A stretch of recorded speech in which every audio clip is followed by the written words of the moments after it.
Something is deeply wrong. You can feel it. So what has happened to us? And what should we do about it? Join the Finding Gnosis show.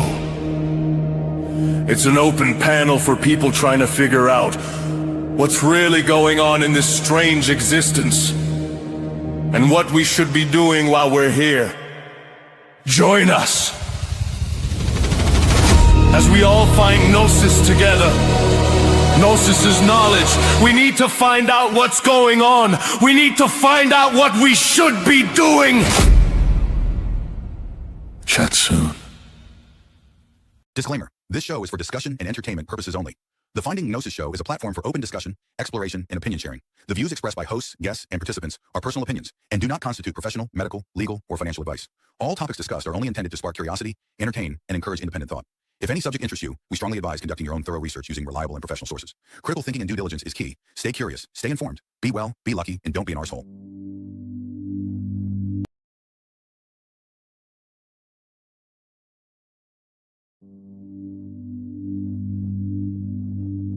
Allow yourself to settle comfortably wherever you are right now. Take a slow, deep breath in, and as you exhale, let your body soften. Another breath, deeper this time. Releasing anything you don't need to carry into this moment. One more, and gently allow your eyes to close.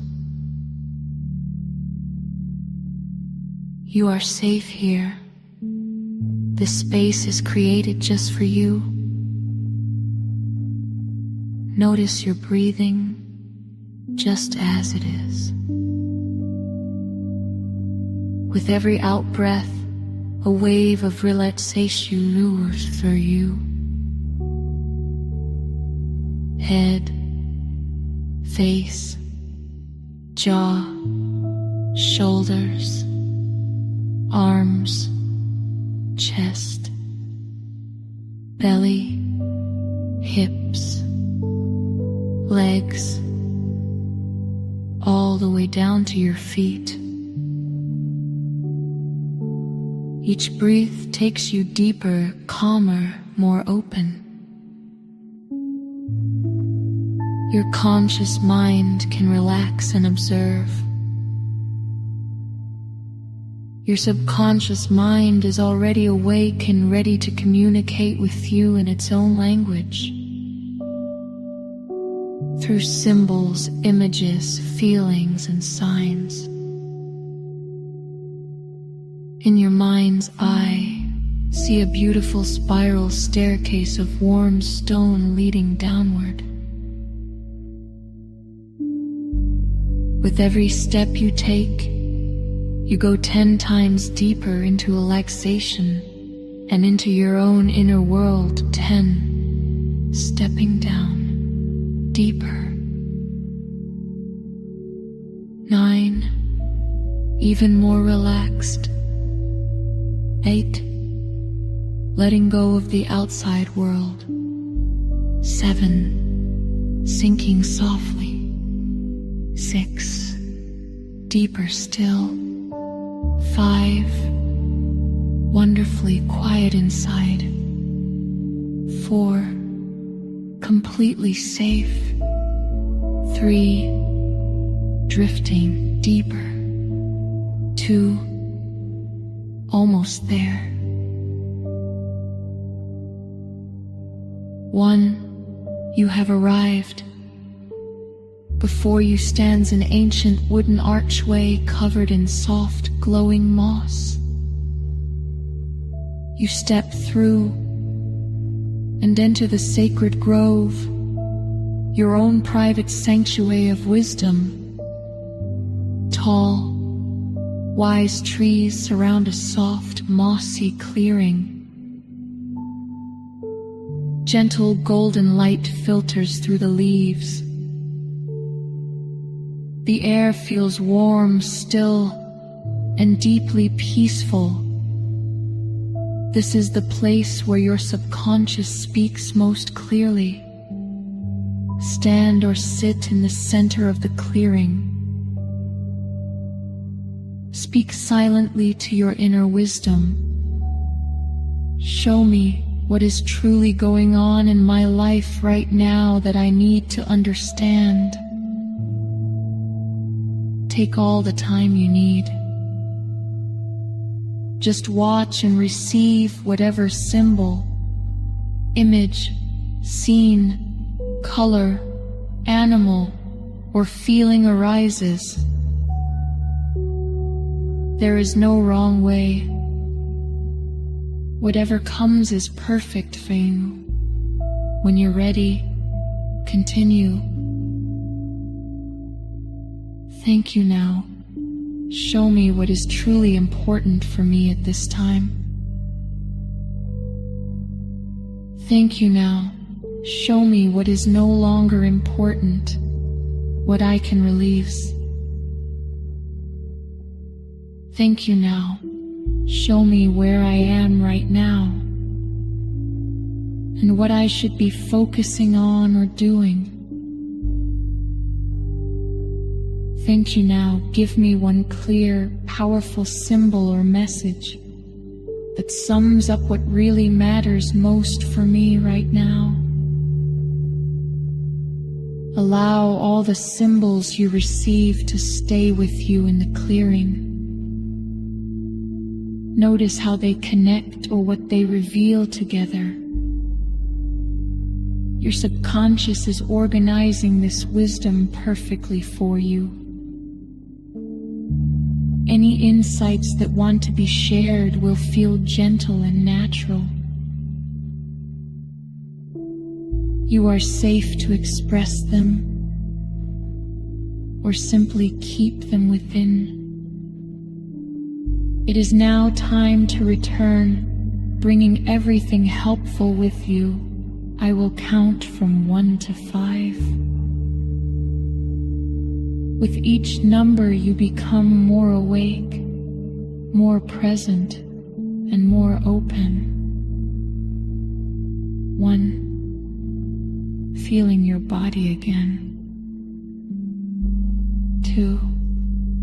Taking a deeper, clearer breath. 3. Energy and lightness returning. 4. Remembering what is useful from this journey. 5. Eyes open when you're ready. Fully back in the live stream, feeling clear, grounded, and beautifully open. You are now fully present, yet wonderfully connected to the deep wisdom you just received. If anything from this journey feels alive in you and wants to be expressed, you may notice a gentle pull to click the link pinned in the live chat. You are completely safe here. You only speak when you feel truly compelled. There is no pressure, only invitation. Share as much or as little as feels right for you, or simply listen and receive from others. The space is open. The panel is ready for you. Welcome back, and welcome to. Allow yourself to settle comfortably wherever you are right now. Take a slow, deep breath in, and as you exhale, let your body soften.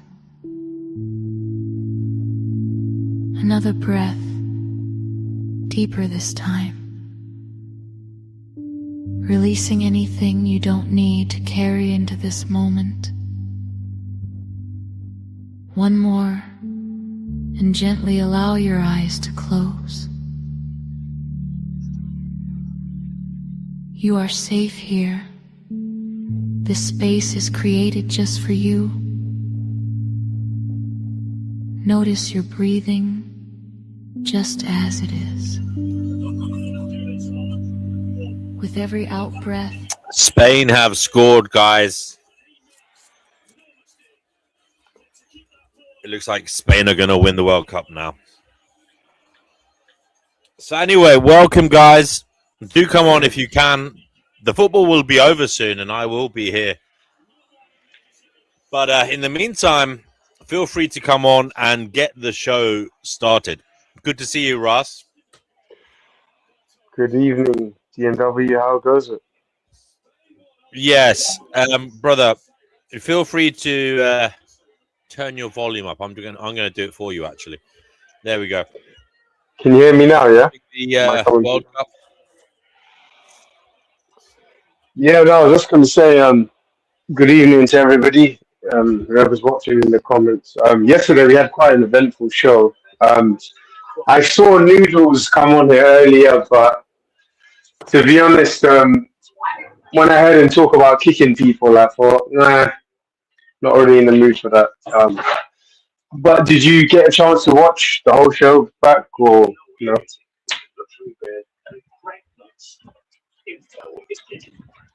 DNW. Yeah, no, I didn't get to see it, brother. I didn't get to see it. So basically, in a nutshell, certain topics were brought up. Some ones that never go away, like replacement theory, everything.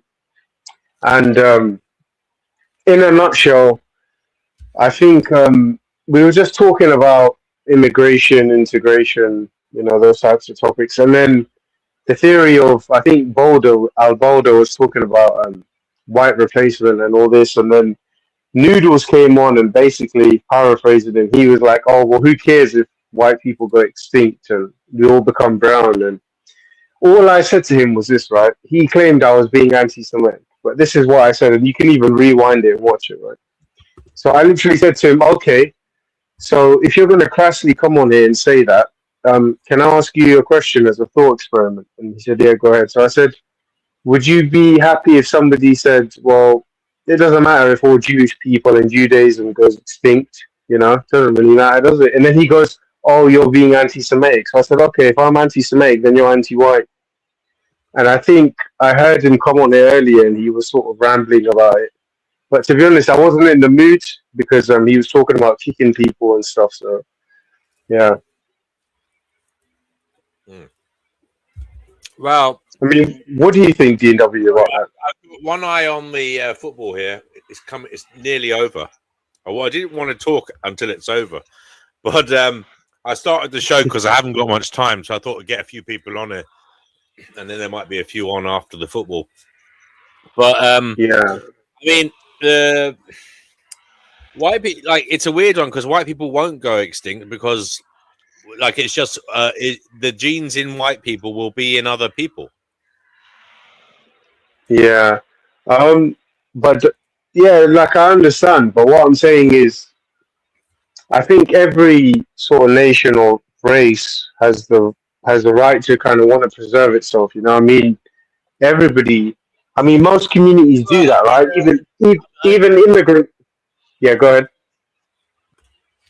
Personally, I think it's a bit like of a joke in terms of basing it on skin color. No matter what the skin color. That's my opinion. Now, as I say, white people's genes will be in the future people, whether they're mixed or white or, dare I say, even if they look black, they might, like, in the future, in 200 years' time, they might have a white, ancestor who, makes up their DNA. I mean, at the moment, Ross, we have footballers who look, they look white, but they've got like a black granddad or a black great grandfather. You know what I mean? There's loads of Ryan Giggs was one. What's his name? Yeah. Cole Palmer is not Cole Palmer. What's his name? Oh, I forget his name now. But anyway, there's loads of them. Yeah, no. Me personally, I'm not for racial purity, but I was just arguing on the point of, like, personally, I wouldn't say something like it doesn't matter if white people or black people or whatever people go extinct, because Well, I know I there's think to be honest with you, I think it was a mistake in terms of the wording because white people won't go extinct. The genes of white people will still be in existence. So it was just a no, little but bit. you know what? I think you know what he means when he says like, oh, like the homogenous white people and their Yeah, but communities and culture. again, Yeah. yeah, but Russ, with respect, I think he was wrong to say white people will go extinct because like basically white DNA will still exist. It will just be in other in people who look not white. Yeah. And the thing is, Russ, I hate to give this example, but this is coming to mind. Yeah. Polar bears, for example, can breed with grizzly bears, with brown bears. Yeah. Okay, And Pizzly there. Yeah. yeah, so basically, what you could have is I believe you can have a system whereby you can have throwback to in the future if enough people get together over the generations, someone can appear because they're like and both sides had ancestry in one way, you know. So, for example, sometimes you see white people having black babies or black people apparently having white babies, apparently. So, the DNA is still in there. But to me, it doesn't really matter about the skin color, and I don't think it's a like for like comparison. To be honest with you, the whole Jewish, like saying Jews go extinct, um, Well, because yeah, because Jewish because people consider first, themselves to be an ethnicity, right? Not just a religion. Some I've heard Jews say that they're culturally Jewish, but I've not heard some of them religiously. say that, but Yeah. I've heard some of them say they're not white or something. But to me, I just look at someone and I think if their kind of phenotype looks white to me, I call them white, and I don't care. It's the same for black people. If they look mostly black to me, I'll call them black. And it shouldn't be offensive. You know. Yeah, but then yeah, I can understand that, but I guess the far right groups and that they wouldn't accept that. I mean, they have a very narrow definition, of what a quote unquote white person is or what constitutes a white person. But Sorry. I guess the whole point of this was I was just trying to. The whole point is I wouldn't say something like that, right? Just out of sensitivities, because it's quite a volatile subject at the moment, No, especially. can I just say the problem is the wording extinction. Most people, I'm not saying nobody, because clearly there are people that think extinction is a good thing. We've spoken to some of them. They want their own lineage to go extinct. They're quite happy that, future people won't exist because that means nobody will suffer. But, the wording is generally viewed in a negative light, People, when you say white people go extinct or Jewish people going extinct, people are thinking of their own lineage, and most people have an interest in their lineage or their family's lineage continuing. Most people, so they see that as a Yeah, personal attack. They see that as a personal attack. But in this instance, it's not actually, in my view, a correct reflection of what you were saying because the actual lineage won't go extinct. It will just become mixed. So, it's not actually nobody's going extinct here. They're just, there's just a stir in the gene pool, and genes are being mixed, and people who look slightly different are coming into being, but no lineage is going extinct. People are just going to be coming out looking different. That's yeah, all. So it's not scientifically, yeah, really a good idea to use the word extinction. I think in both cases it was erroneous, and that was where the contention is. If people had framed it slightly differently, most sound-minded people wouldn't have a problem with it. But I think the problem was using the word extinction because people see that as a personal threat. People see that can envisage all manner of things, like even Holocaust, selective breeding from supremacists, whatever it may be. But we know that's not going to happen. yeah, but yeah, I understand what you're trying to say, but I was just basically coming I from just the think angle that scientifically, Ross, so I'm gonna have to go. I'll be back in a few minutes. But Jesus Pantheon is here, and I will be back to continue this conversation in a few minutes. No worries. Welcome to the show, Jesus Pantheon. How you doing, Raz, brother? I Oh, it's crazy. Okay, so you'd probably like this one. So basically, in a nutshell, Grazy, I'm gonna call you Grazy, if you don't mind. Yeah, you can, brother. Don't worry about it. It's okay. So yesterday we were having this kind of talk about immigration, integration, and then the topic, I think Boulder or Peter Ragnarok was talking about white replacement, right? So we were talking about it, and then Noodles came on, and he's like, "So what if white people go extinct and we all become brown?" So I literally put it to him like this and said, "Well, okay, if you're going to say that, this is just a thought experiment. Would you be happy if somebody like me said something like, okay, so it doesn't really matter if Jewish people go extinct and Judaism goes extinct, it doesn't matter, right?" And he called me anti-Semitic. So then I said, if by that definition I'm anti-Semitic, then you're anti-white. So yeah, that's what the contention was. Yeah. Well, yeah, all right, and well, I can see where the logic led there, but my issue is obviously I don't agree that you're anti-Semitic just because of that comment. I think that's fucking stupid of him to suggest that, but because he did, yeah, exactly. Your comeback is just as stupid, but it was equal, so I get it. You know, it's like, yeah, because you did say if that's the case, then this. So yeah, I get it. Actually, the comeback was great then, but it was just as stupid what he said, basically what I'm saying. But then again, I get where you went there, but then I don't like this whole white people, black people stuff. I don't recognize any of that shit. So I know you guys, well, not you necessarily, but a lot of the masses do. So I appreciate that.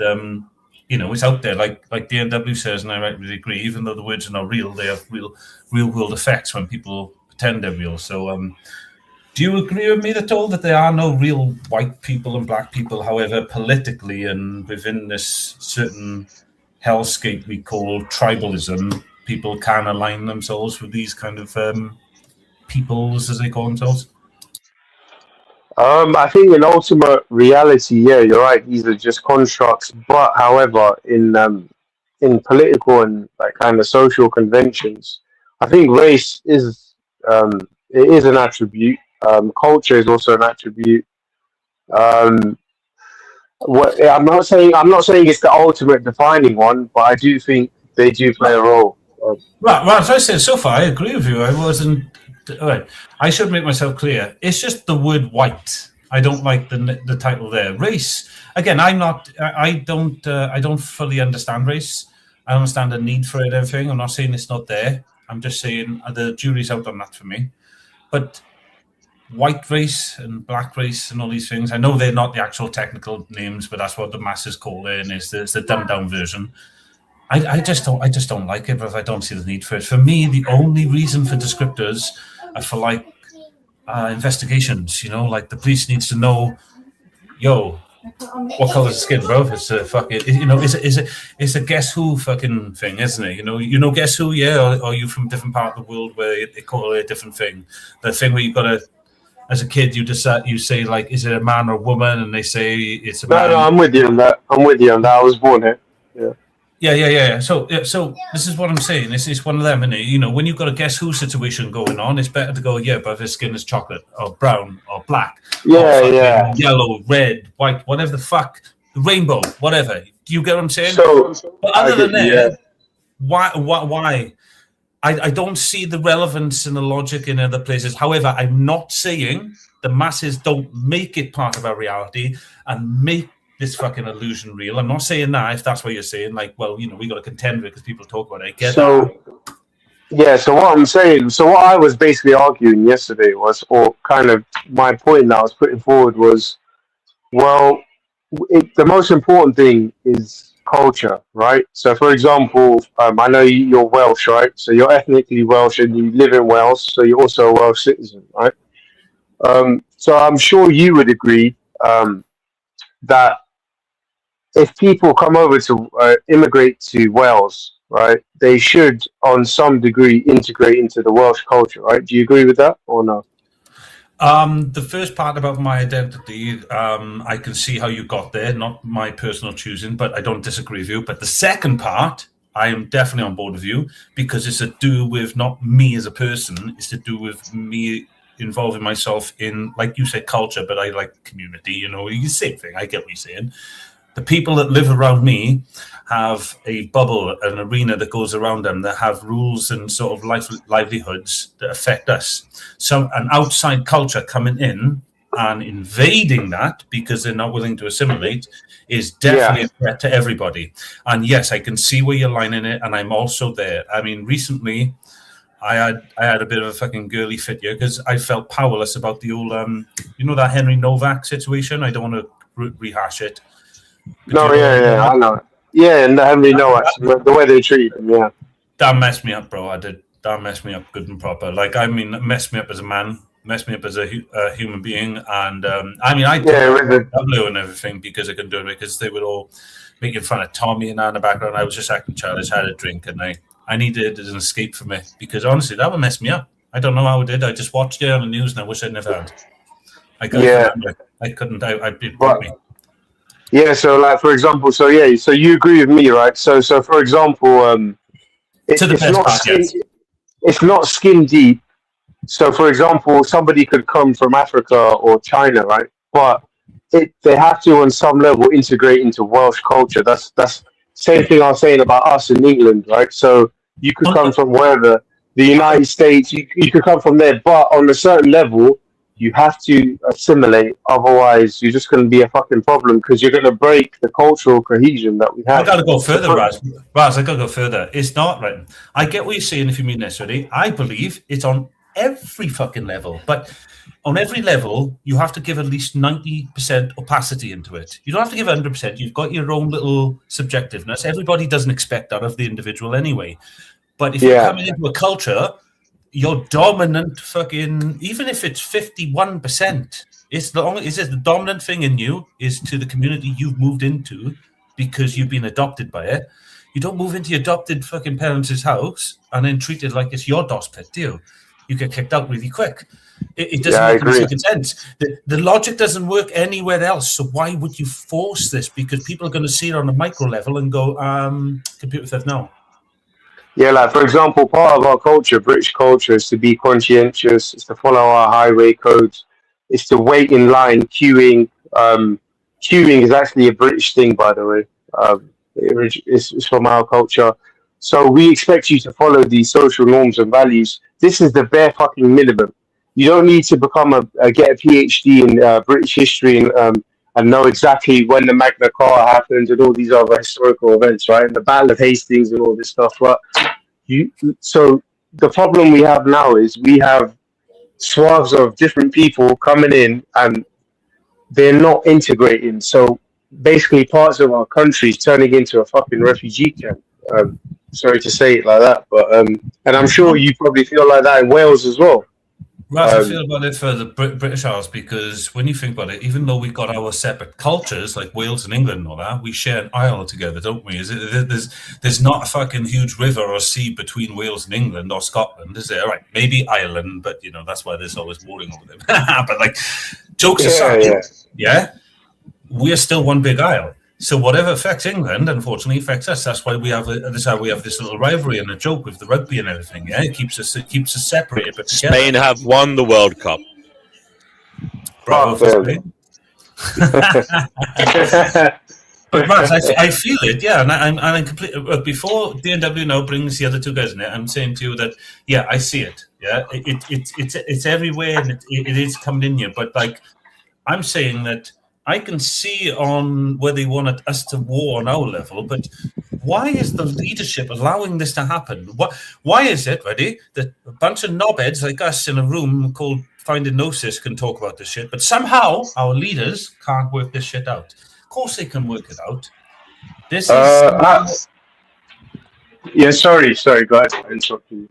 No, but I don't mind. I was rattling on it. I was about the same thing. I was only going to repeat the same thing. Personally, Gracie, if I was in charge, I would ban religious schools and I would make it compulsory that children mixed. Yeah, I agree with that. I can agree with that. That to me, that is the solution. Mixing people from an early age. Guys, I got a phone call here. I'll be right back. But yeah, Grazy, I was you know what? Let's let other guys get on. So we got Isaac, the spirit man. Let's let other guys get into this convo too. Yeah, So go ahead, guys. Tinderbox, you got anything to add to this, or do you want us to continue? We don't mind waiting. I didn't get a spark. If I get a spark, I'll let you know for sure. Yeah, so Grazy, yeah, to go back to your point, I don't think it's that the leaders are incompetent. I think that there's something nefarious. And no, I'm not blaming the Jews, Noodle, so don't jump to that conclusion. That was somebody else on this panel. But I do think that there is something more nefarious going on. It's not due to gross incompetence. It seems more like it's planned out, because that's what governments do. That's what they want you to think that it's incompetence, but it's actually something pretty darker. It's basically they're trying to destabilize certain countries, and they're doing it very covertly, by just flooding countries with infiltration. yeah. I see it. Yeah, see, the good thing is the Americans always agree with us on this, right? Because they're quite patriotic as well. But I don't agree. I've heard about it. I'm in it, California, and I don't agree. Well, I'm Okay, in we have California, and I've seen riots with ICE, and I've seen this shit go down. Like these are rowdy people we're talking about. They're not. Yeah, I mean, they're not coercing, whatever the word is. Yeah. Okay, so Tinderbox, what do you disagree about what I've said? So, for example, do you think let's take your country, for example, the United States of America. Do you not think, regardless of whether they're white, black, or fucking Asian, anybody wants to come to the United States, right? Don't you think that they should integrate on some level? They should learn American values, and it doesn't mean they need to fucking know the whole history of the Delaware Passing and the whole revolution and everything like that. But they should integrate, and they should understand these are American values, these are American norms. So you have to integrate. That's very abstract, Raz Al Ghul. Be more okay. concrete. Go ahead. Like, what exactly do you believe are American values? Can you name one or two? America, fuck yeah! Is they two or one? Yeah, that's one. That's one. Well, I'll leave that to you because you're the American, my friend. I mean, I've never lived in America, so Right. it wouldn't be right for a British guy. It wouldn't be right for a British guy to talk about American values when I was born in Britain and lived my whole life in Britain. So I'll leave that one to you. I'll tell you what it is. It's money. That's the only value that Americans know. Every American knows you have to make money, you have to maximize profits, and you have to make sure the corporate technocratic system is better than the government. That's it. That's all you have to do to be an American. You could be black, you could be Mexican, you could be whatever. It doesn't matter. Don't you think you're downplaying the Constitution? No, what about the Constitution is not relevant. See, that's the marketing. That's what they tell you. They tell you we have a Constitution, we have free speech, all this, blah, blah, blah. But then you go on the street and you see a camera everywhere. You see a microphone everywhere. You see a drone flying over your head, making sure you're not doing anything you're not supposed to be doing. So it's, people, everybody always talks very abstractly about the America and the American dream. And then you ask them, can you tell me concretely what exactly is it that you think is so special about America? And they don't answer. They say something about the Constitution, freedom of speech, the Bill of Rights. None of that matters at the end of the day, because if you don't have money, you're poor and you're not relevant. If you have money, you're relevant and you can do whatever you want. Tinder, I can understand. Yeah, go ahead, please. Oh, I'm muted, my bad. Right, Tinder, I only want... Sorry, Raz, I just want to ask a quick question. I think it's relevant because I'm not going against you, Tinder. I'm actually listening to you. I'm actually agreeing with you. I'm not saying money is not the case. I think money in one dimension is what we're talking about, and there's a similar word in a couple other dimensions. I don't know if you appreciate like a spiritual and a soulful plane that we say is more power, but then control. Yes. I'm with you, brother. So- I just wanted to line us, that's all. Okay, no. so sorry, I just want to respond to Tinder's point. So I'll disagree with you on the point where I can understand what you're trying to say. In the gist, you're basically just trying to say that, oh well, America is really based on some form of hyper capitalism, and everything else is just a facade. But if we're really honest about it, I would say, Americans have more freedoms than we do in Britain. You guys have the Second Amendment. The First Amendment is way more open, and it's not fucked around with. Like our freedom of speech is fucked around with in the UK. So when you say Americans don't have values and culture, I have to disagree with you on that, man. You guys yeah. Can I ask you that before Tinder asks, because he's the American here, I'm not really I'm not really the authority on this, but like, you know, when we talk about like America's and we talk about their freedoms and everything, do you think that's just the compensational balance that they request for what Tinder's talking about? For those, what I got quotations here when I say elitist guys, because people use different connotations to this, yeah. But for a class above to say that it's about, like Tinder was talking about money, power, control, I agree that different countries, Britain's not doing so great with it, we should do better, but like obviously America seems to be leading the way, ask for greater rights, greater compensation to be obedient to these things. Is that at all in line? Very abstract, Mr. Guru. It's too abstract. Concretely, right? When you think about this concretely, how are you going to get more rights? More rights to do what that you can't do already in any industrialized and developed nation, right? Depends what you mean by rights, but yeah. No, so really that's what I'm depends asking you. what Be rights. concrete. So what do you mean? But all right, so rights for me, rights are the sort of I got to find the correct word in because otherwise people won't understand. So rights are what the masses ask for in trade for obedience to the law of the land. So for all of us to obey the law and be obedient to the law and things like that, we ask for certain rights in return for that to make sure that those laws don't intrinsically devalue our intrinsic value to ourselves. It just means that we are free to be able to make our minds speak us. You Americans have it in your First and Second Amendments, yeah, to be able to defend yourself. Different countries have different constitutional values. These rights are bargained by the government and the people to form a relationship. That's what rights are. They're just one handshake of the relationship. And on the other side of that is your willingness. Well, the relationship is obedience, but it's the law to which you're obedient to. Rights are just the thing that allow you to have a weight on the seesaw of that. Did I explain that at all in any way that helped you? Let's just assume that you have the right definition. I'm not a law expert or a politician. It was more of a universal mapping that we could all come to an agreement of what a right should roughly be. Because in different places we're going to come to different definitions. So I appreciate you use the word definition, but yeah, that's what I was trying to do. It's not set in stone. I was just trying to find a balance because guys, just quickly, guys, because we are at the beginning. We don't want to do a free-for-all just yet. I just want to welcome everybody who's joined. I think Yerf Dog's joined next. Yerf Dog's brother, good to see you. Good to see you. Good morning, mate. I'm okay. And I think in particular you would like to say today. There is, but I feel like I might be busting the flow of what's happening, so I'm happy to wait and chuck it in a few minutes. Okay, that's fine. Melanie, good to see you. Anything you'd like to say at the moment? I'm kind of in the same boat. I just saw you guys were live and came in. No worries. All right, that's fine. Great to have you here. All right, guys, sorry for interrupting, but it was only manners and all that. All right, keep going.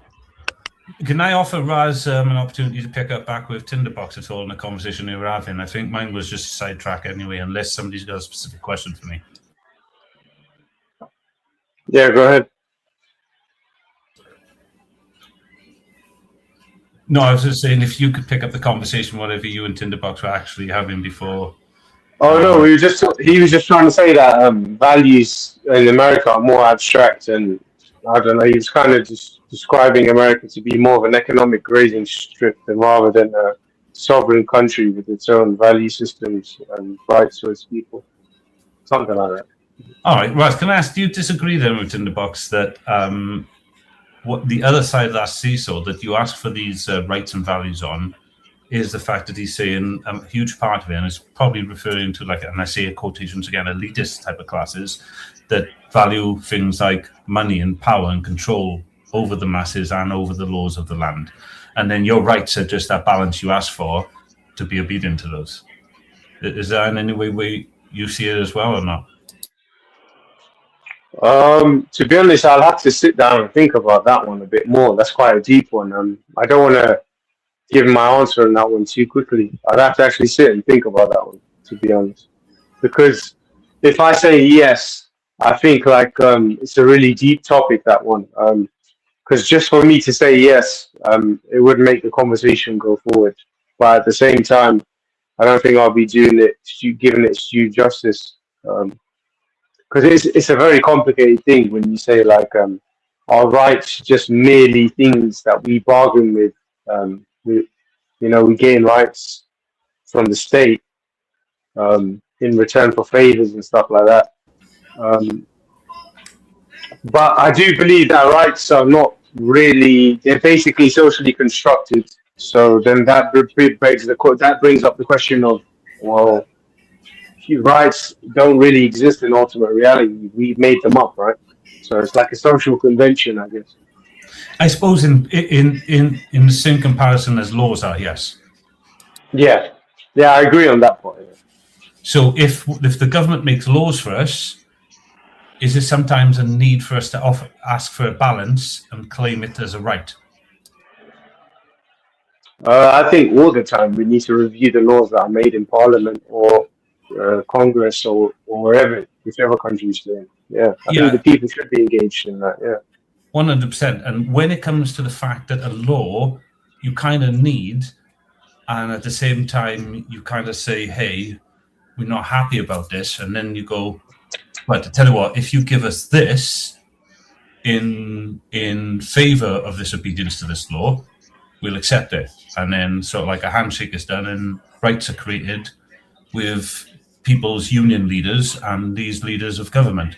And then that's how sort of, like, again, I'm being very vague. I'd like to jump in on this. I'm not sure you guys understand rights and law. Yeah, I'm saying I'm being very vague, you have dogs. But go on, if you want to go in deep, no, I'd like a break. It sounds. I think you'll find that rights, most of our rights, are what we call rights. They're basically what you could call them justified claims that we can hold against others. That's a very crass way of saying it, but that's basically what rights are. And there's different sources of these rights. People will lean on moral rights, they'll lean on positive law rights, that kind of thing. Especially in the Western tradition, a lot of our rights have already been established and settled. There's very few, and one could argue if any additional rights need to be added to what we already have. So what you're talking about, a trade-off between the government and the people that are governed, I think that's something that is historic. What we have now is a situation where perhaps the governments will legislate something, they'll create a law, and that ends up in the legal in the judiciary. It ends up in the courts, and the courts can decide whether or not it abrogates rights that already exist. I don't think. I could, please correct me if I'm wrong, but I think we're past that era of negotiating with the government, unless you want to interpret going to the court to test law against rights, whether that's classed as a negotiation. No, yes, there's a gentleman who he's passed on now. I'll get his name in a moment for you. In the UK, I watched a lot of his videos quite a few years ago. He talked about something similar. I didn't get it back then, but it's kind of like what you said. He said that rights were often the things we did when it was to do with something called common law, but now they hide everything behind, like here in the UK, what we call constitutional law or something like that, and then rights are no longer given. There's something that's traded behind closed doors against you, not for you. That was his interpretation of it, but it sounded like something like you were saying then. Yeah, I'm just really saying that I think basically whatever rights we can have, they're already they're there already. You could probably invent like little microscope. Oh, what's the word? Little detours. Or here's a very a small right for a small group of people kind of thing. You can go down that road, but fundamentally, the rights are already there. I think it's just a constant struggle, if you will, between the systems the people have to counteract anything that the government tries to do that infringes upon those rights. That struggle is going to go on forever. The major rights are there, you have. But do you not think that there may be an evolution in what we view as rights in the future? Like, for example, some of the rights now for disabled people we didn't have in the past. You know, sure. But that's what I'm talking about. Yeah. Oh. Those are rights that we kind of pull from rights we already have. Maybe one that is interesting, perhaps, is privacy. When I was at varsity studying this stuff, we did papers on privacy law. And we did essays on that. Nowadays, privacy just seems to be non-existent. There is all of that we learned seems to be just fucking gone. I mean, websites still have privacy policies. I think it's a paradox. The right to be forgotten and all that. It's a struggle. But what we're seeing is a struggle between convenience and privacy. Yeah, if you want convenience on the internet, like being able to just turn on your computer and you're logged into all your stuff already, well, that computer is going to need to store information about you, and so might their servers. Now, I'm not saying all information that's stored about us is practical, right? Some of it is just to make money, and that's some bullshit. But we can't have it both ways. We can't have ultimate convenience and ultimate privacy. But I get what you're saying. The point I'm making is just simply that privacy, or privacy, however you pronounce it, it does seem to be a right that in the longer time scale, in the last 30 or so years, is eroding so fucking rapidly. I agree with you, I agree with you. And the thing is that, unfortunately, for some people who are concerned about it, there's no way out. There's no option but to join in and give your details, and because increasingly that's how you survive. You can't survive in the current world without giving your details to somebody in government.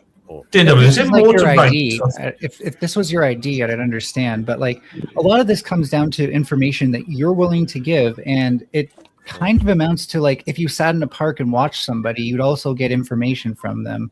You don't have as much privacy online because it's kind of more of a public sphere than a private sphere. I agree with you, but there's another side. I think there's more to it. For example, the meta glasses.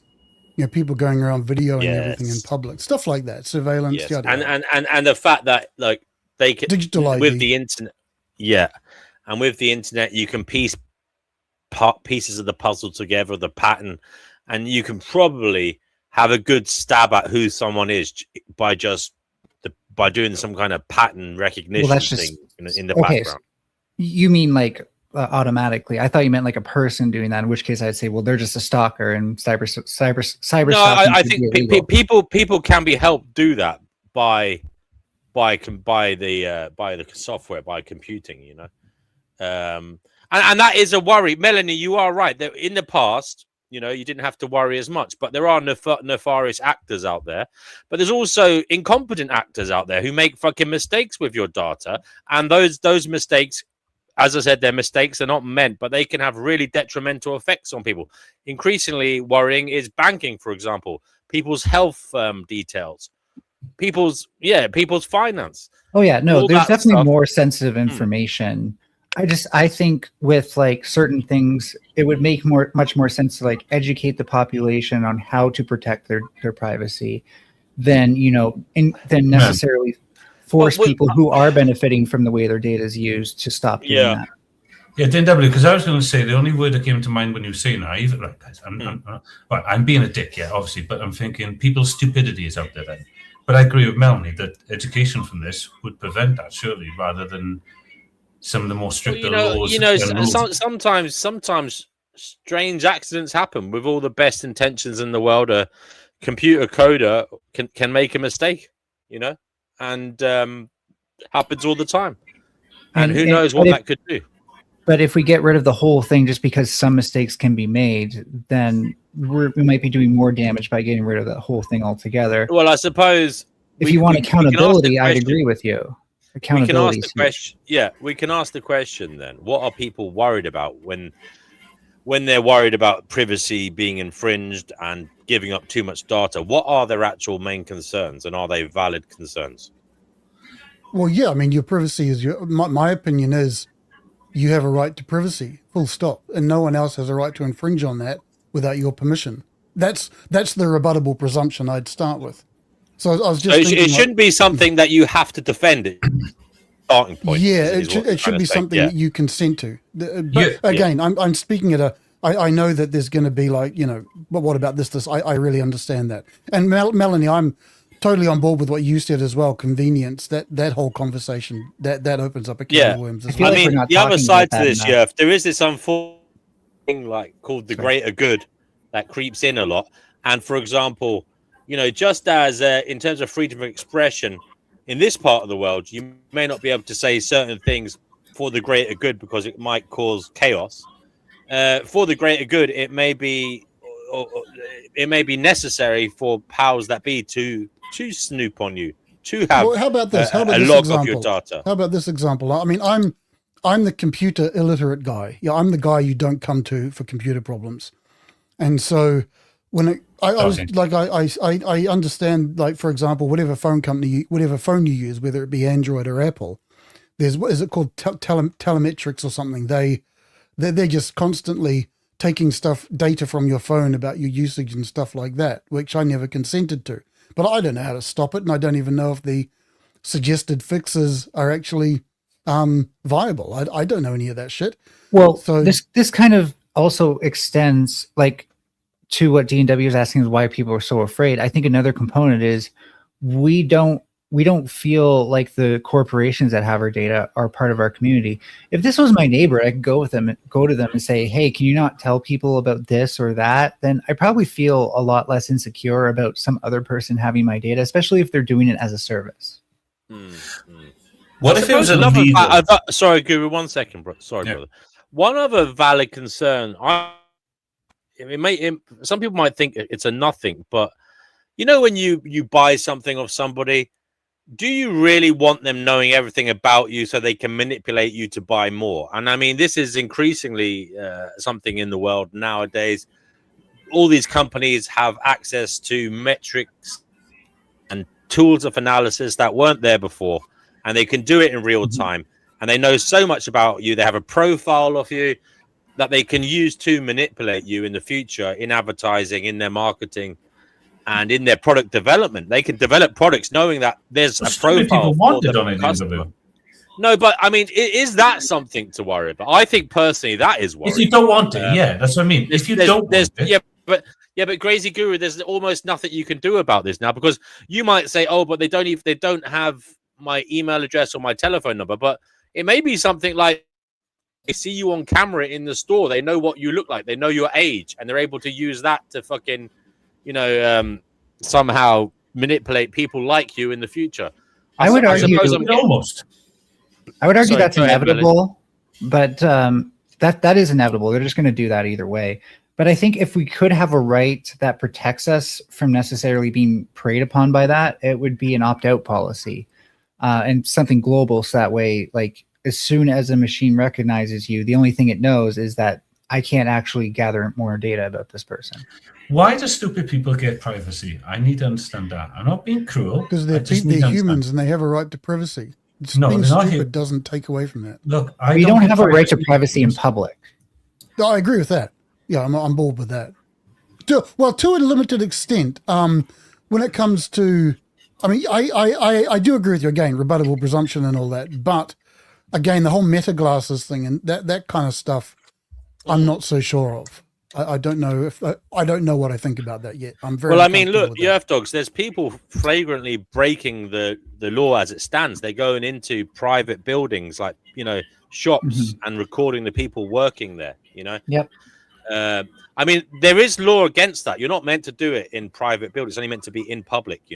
That almost sounds antisocial too. But again, point is, I don't know if the law can protect people here. I think what has to happen is the platforms that are offering this is there needs to be something done Let's at put it their this level, way. and it might be zoning off buildings. So, you know, there might be some kind of geo fencing going on where a shop or a private building can block that tool from being used. You know, Well, I put it probably this that's way. what's going to happen. I put it this way: that maybe I object to being surreptitiously recorded. I know that there are already government surveillance cameras. I get that.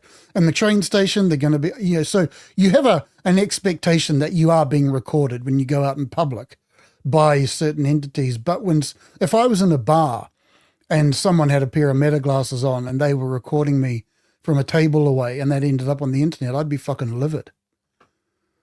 You know, well, okay. So Obviously, if you became if you were the hot sole focus, but if you were like in the background, would you still be livid? To a degree, yeah, I think I might be. I think because for example, if I was to go to a bar, I would anticipate the bar has cameras for security reasons, but that's not going to get published. I'm just wondering if this is consistent. Would you apply the same thing to like if you appeared on cable TV in the background? No, during, you're like, right. a news You're segment? right. You're right. I really. You're Or right. what about someone taking a photograph? Like, I mean, that you know, you in the background. You're right. Maybe it's I'm not entirely right because those in the old days, those photos only went to someone's house. But you know what? You know? In Japan, Nowadays, if you are actually caught in the world. background, you have a right to demand that they put mosaic over who you are. You actually don't have a full right to video people in public. But anyway, yeah, I think Melanie, you're right. The exceptions are there. I think that's well, it's not just. I was just wondering about consistency because if it is about it being broadcasted, then I think that again comes down to like maybe there could be laws about like blurring people out and stuff like that. TikTok and Instagram already have filters that do that automatically anyways, so it's not like it would be that hard. Right. That is something to ponder. At the same time with Japan's law, I think one of the big issues is like it comes into like a lot of like legal gray area. Like for example, say you're in the background and you're friends with the person at the time, so you're fine with it. That person doesn't think they need to blur you out. And then now you're not friends with them and now they can use it against you. 50, again, okay. There's going to be a whole lot of cases like that with individual fact scenarios. Yeah. I'm just saying that there probably won't be a clean solution. There won't be an easy. Totally. I mean, there won't be. There won't. Yeah. And we have to deal with unless, as I said, these devices, the platforms that run them, they can utilize something like geofencing or something. But that creates issues too. And maybe the people who are filming have to have some kind of tag on that allows them to appear in it, and it's matched with. You know what might be the solution, ironically, is if we all have meta glasses and we're all recording each other. Well, unfortunately, I think that's the way the world's going. Yeah. You know, people are going to be walking around with body cams. I wonder if we're running away from the topic of the conversation. A little, yeah. It did get me thinking about cybernetics, though. Well, yeah. I mean, look, I find that interesting, though, videoing people in public.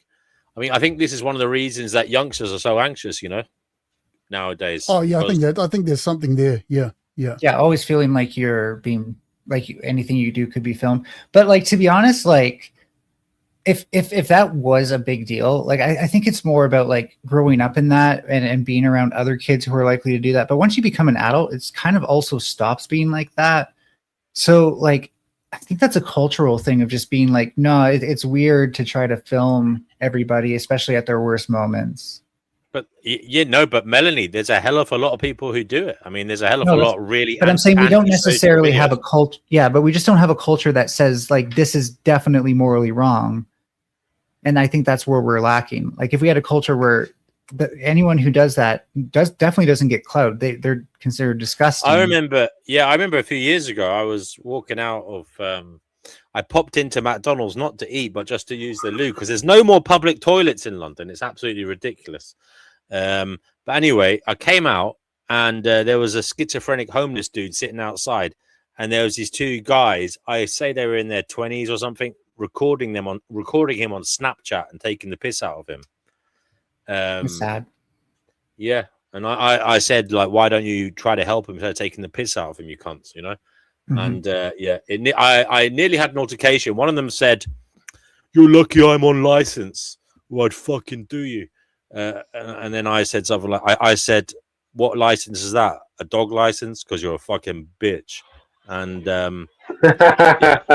Or were they saying they're on probation? The or white guy something? talking smack. Is that like? yeah, is it like the yeah, word yeah. for being on I probation? was like Clint Eastwood cleaning up the town. I did actually want to kill them. I think TV.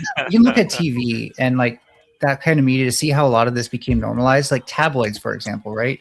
Yeah. All tabloids do is try to catch people when in their worst moments. That is purely the profit motive.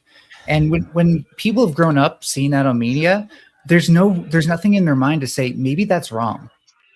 I know, but Melanie, you just cast your mind back. I mean, guys are very immature, you know, for quite a long time, and they can do things that they later regret. I mean, a lot of guys have not necessarily been horrific bullies for years and years, but maybe they've done one or two things to one or two people here or there in terms of comments or, you know, laughing, or at some point in their life, they might have done something to humiliate or hurt someone. Sure. The problem is now they're doing it with a camera in their hand, and I think it's actually probably very common, and I think it does have really lasting effects on people's mental health. And there's a profit motive online if you get clout from doing it, right? So it's even worse. I'd agree with you there. Yeah. I mean, I saw a video the other day, and it was some young guy, basically taking the piss out of an old woman walking up the steps in the train station. I don't know if any of you have seen that. Obviously, the racists were out in force because it was a young black guy doing it. Downhill, man. It's not like that. But to be honest with you, it's not a race thing. It's like youngsters who, as I say, their brains aren't fully developed. They almost have too much power in their hands. You know, they have the internet in their hands. I think a lot of them, you know, probably it's very dangerous. It's extremely dangerous because their brains aren't fully developed and they're psych. And yeah, it's just a recipe for disaster. But hey ho, maybe I'm a dinosaur. Maybe the government is dealing with all of this by making us all sign in. Well, D&W, the case that comes to mind when you're talking like that is that Johnny Somali guy who went through Japan and Korea, and he ended up in prison for his shenanigans. Oh yeah, he was a that guy was a dickhead. That guy was a piece of shit. He deserves everything he gets, you know. We've always had Dennis the Menaces, though, right? Right. They've just been usually the outsider of the group of kids. That's right. Only really do that when it's like they're going crazy and having fun for a night, but you know it's not normal for them. For the kids that's normal, they're considered a bully and they're considered outcasts. But when you have the internet, you can find other people who are like that. Yes. Even if you're in a small town. Well, but I think Johnny Somali was probably the worst of them. But to be fair, in Japan, fuck that guy is. Sorry, bro. I've seen so many. Even Logan Paul in his earlier YouTube career did a lot of dipshit stuff in Japan. He just managed to get away with it for some reason. I saw another video this week of some guy in London pouring a bottle of some drink on top of some drug addict's head. You know, in the searing heat. Like this drug addict. Psychopath. This drug addict was like lying in some little fucking alcove, and this guy just walked up to him and poured a bottle of fucking like Coca-Cola or something over his head, and he said, "Sorry mate, I thought you needed to cool down." But it was just treating the guy like a fucking piece of dirt. And sadist. Yeah, I mean there's a hell of a lot out there of that. And by the way, guys, I'm just talking about the guys doing it to other guys. There's also a whole women getting upskirted, there's a whole trend now online of guys going outside nightclubs. Guys going out, hold on. Guys are going outside nightclubs and filming the women as they come out, rating them, giving them scores out of 10, for how they look.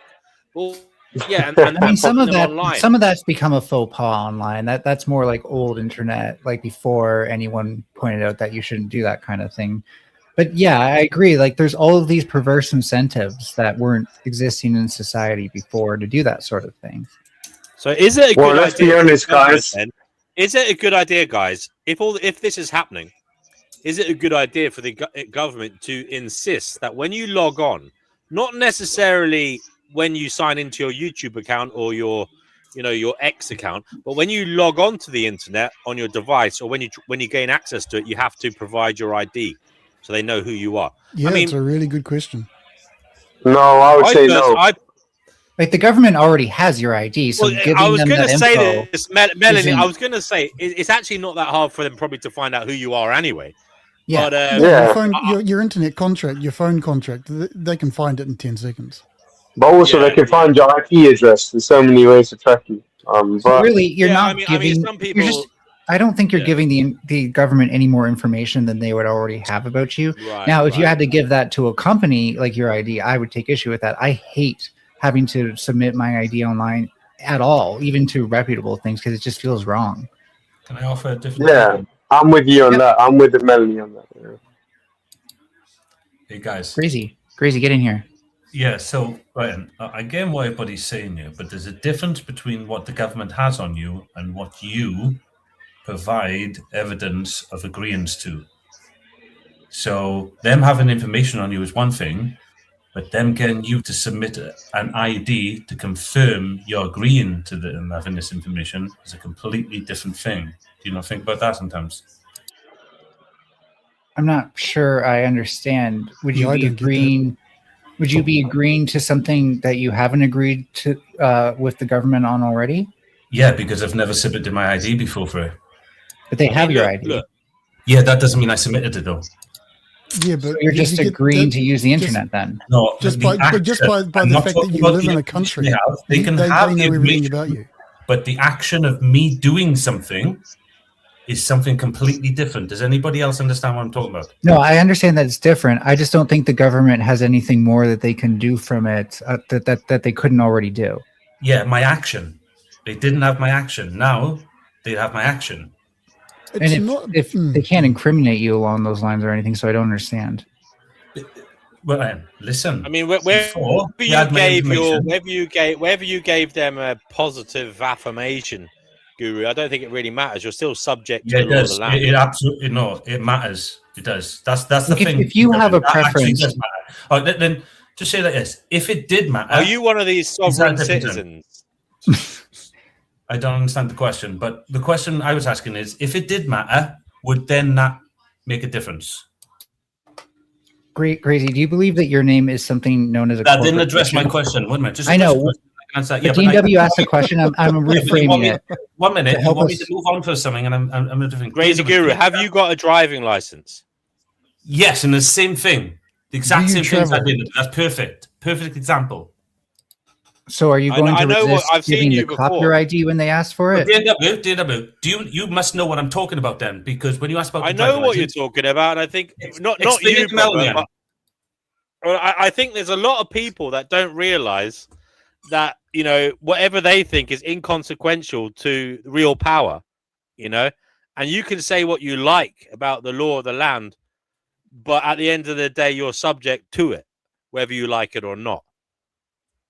Yeah, crazy. When an officer asks you for your ID because they pulled you over, are you also making yourself vulnerable or whatever in the same way? Sorry if that's bad phrasing. I didn't mean that. No. If I don't give them the ID, they can't do anything about it.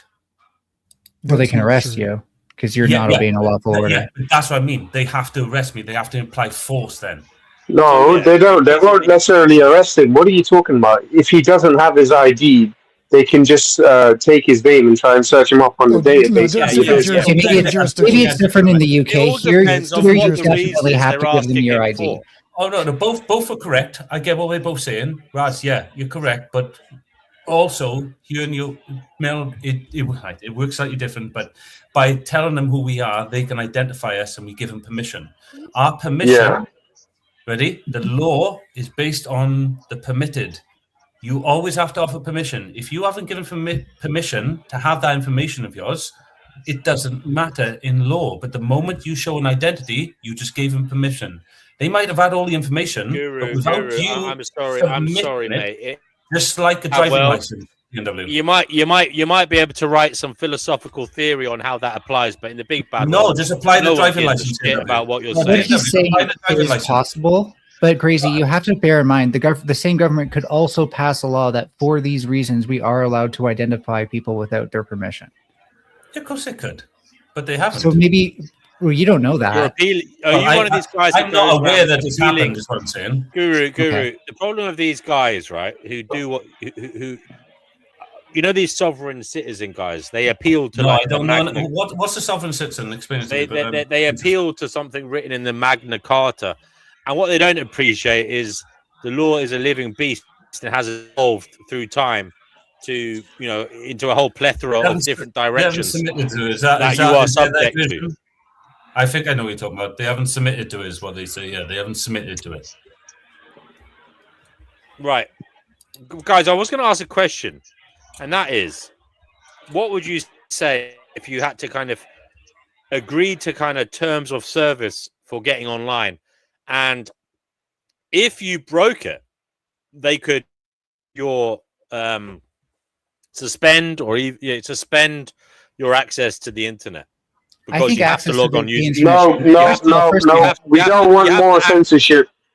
Okay, but first of all, I think access to the internet should be a human right, especially now. No. Let me explain it a little bit more. You're done. Sorry. You would have access to essential websites for utilities and things like that.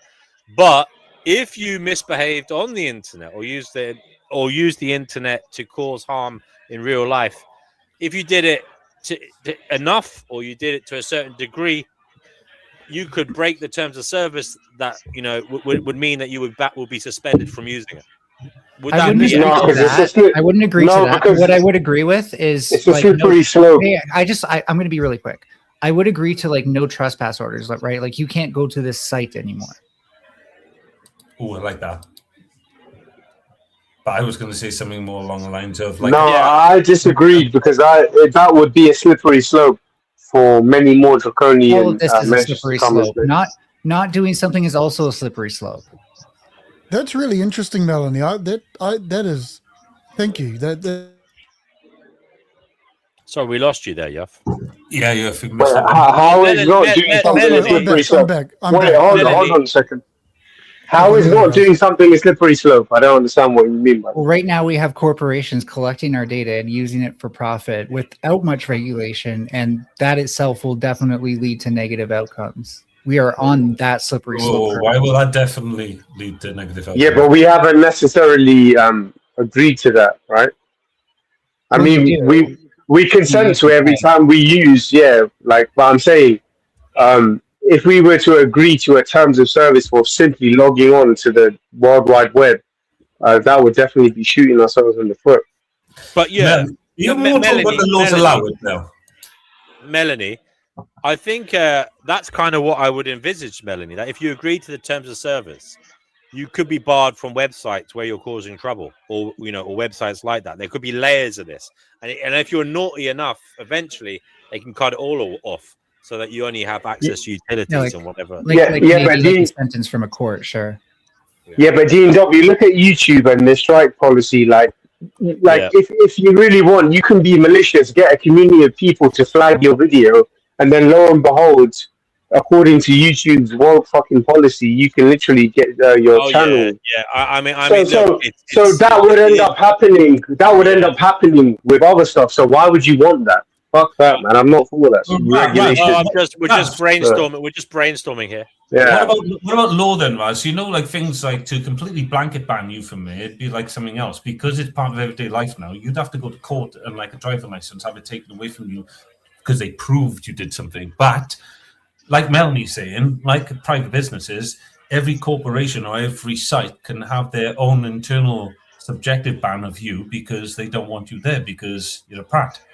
Is that something more feasible for you? I think that's already in place, isn't it? Like YouTube has its own. Yeah, Ra, I think the better way to describe this is if we just ban people off the internet, that would be like a deportation. That's what I'm against. This is more like if the court says the law do it, Mel. Oh no, yeah, sorry, go on. You was going to say sorry. Yeah, this is more like if the court said you are to remain. You are not to like log into or visit this site. The same as they would say you're not allowed to go to this address because you did a crime there. I think the law is only really for me. I think in this hypothetical, the law would only really need to be brought in if they were going to like blanket ban you, like some of the others are rallying against. And I think that they can only do it over a period of time, like a driving license type thing. But like, I think this only makes sense to apply in the context of law.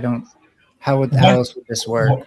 Why can't individual places just ban you themselves without the law? Well, they already do. Rob made a good point. They basically already do that. Yeah, so why do we need to take any further than that? Is my point. If you want to really blanket ban someone from the internet altogether because they're a menace, then the law should have something to say about that, not the actual sites or anybody other outside the law. My point is that just because you log into the internet doesn't mean the government can or will automatically ban you. It depends on what the law says, and if the law says rather that there's an incremental approach where first they'll try to get you to not visit the sites where you've done a crime, then it doesn't have to be all or nothing, like just ban people off the internet. Oh, what do we mean by crime? I mean, I would agree with that, Melanie. As a kind of, there will be stages to the punishment, and it would depend on the gravity of the offence. What about guys? What about other forms of surveillance that are becoming increasingly, prevalent? CCTV. I know in London, I think we're the most cammed up city in the world. But what do you think of the future where there might be drones flying over your homes with cameras? There could be 24/7 real-time camera footage of, wherever you are all the time. AI chatbots. Well, it's dystopian, isn't it? Hold on. Cameras the size of mosquitoes hidden in bushes looking at your house. And it I don't think that's going to be happening, but sure. And why do we need cameras? Like, D&W, have you seen all the stuff about those flock cameras and how bad they are? The flock that's cameras. what I was thinking about. That's where that's going, right? It's just like basically something that's so networked and the data just disappears behind a black box. That way, you have no idea what they actually know about you. Can you that, Melanie? I couldn't describe it. I couldn't describe it offhand without doing it in injustice. Ben Jordan, I can post a video in the side chat. Ben Jordan has a really good series on it. Cameras are not the security today, guys. I don't know what you're talking about. I need to interject here. You're all talking about cameras. Cameras are nothing anymore. They don't mean anything. Chatbots are. The surveillance today is chatbots. Why are you all talking about cameras still? Chatbots are today's surveillance. If you can't see that, you're behind the times. Yeah, chatbots are part of it. They're not the whole thing. I mean, they're today's whole thing. But I still get what you're saying, Nerf Dogs. I'm not. Yeah, no. No, you are correct. They are part of it. I'm just saying they're major part of it. You think also what your car is recording about you. Like, our car has the ones we have. They've got the cameras on them. I don't know if they're. I think they record the audio conversation that happens in the car, plus all your driving that's going on around you. And I don't know how much of that's being sent back to who. Because you run it through an app. So I don't know. All that kind of stuff. There's surveillance everywhere. Because you were correct. These things and the things you guys are talking about are all relevant and still there. But what was that? If you add it all up, if you add all the things you guys are talking up to me, they still don't add up to 25% of what the real surveillance out there is today on all ages and all kinds and all minds today. But you know what? At the end of the day, what this is going to boil down to, it comes down to administrative capacity. We can reduce the barrier to accessing the legal system. For example, let's talk about defamation that happens online all the time, every day. Someone or a group of people go on a campaign against you, accusing you of XYZ. Okay, that happens a million times a minute. If we say, okay, you have access now to the legal system, it's going to be a bit easier for you, that's just going to overwhelm it. There's going to be balances. There has to be a balance between access and capacity. At the end of the day, this kind of discussion might just come down to logistics more than rights. It's always logistics, no matter what field, my friend. Every single field. I would be surprised if cameras ever became relevant, because if you think about it, a lot of these AIs like to use cameras to actually be able to see the world around them and interact with it, right? So if anything, we're going to see more AI-powered cameras than anything. I think it would be kind of interesting because I this is more past me, but I used to dumpster dive a lot, and so I'd always be on camera. Kind of cool. Yeah, dumpster divers united. Sorry, Melanie, you should have said that. It's fine. It'd be funny if like one of the cameras was like, "Hey, you're not supposed to do that." I'm like, "Hey, fuck off," and then like the camera's like, "No, fuck you." That would be funny. Okay, guys. The other thing about all this worries over privacy, it's not necessarily the corporations or our own government that we have to be worried about. It could be, foreign governments, that we have to worry about. Like, It could do we even be want rogue cells. And Are you talking about China? Sorry. Well, yeah, well, it could be any foreign adversary. Now, there have been data leaks from the NHS, for example. Who knows what else has been leaked? Who knows what malactors could do with that data? That's another for thing. example, sorry. I wanted to mention. So you mentioned countries and whatnot, but the wild ball in this situation is the rogue elements, like different anonymous cells, black hats. These are the real worries. These are the real worries. The rogue actors, the malactors, those who want to do harm, and they do. So these the people black do hats. exist. Yeah, So they're called black hats. So if you're personally targeted, then yes, that is a huge liability. So I'm not going to downplay that. But in general, if you have nothing to worry about, my point, Melanie. I know. Just let me finish. Let me just say one it thing. Is pretty Melanie, key if you let me finish. Are we at the moment? Do we have adequate security for the actual threat that's there? And I'm not sure that we do. That's all I'm going to say. So this is why I was going to also point out that in general, if your data gets leaked, it's more likely going to go to a scammer who uses it to do a more convincing scam. So I can't say yes or no. It depends on how good you are at detecting scams and back checking things and keeping track of all of your personal data. So that way it can't be used against you in terms specifically of your data being leaked to the internet, because most malicious hackers aren't going to target you personally unless they know you. They're going to try to do a broad sweeping way to make money or something. Yes, I understand that. And but are you guys confident in the current security of your data?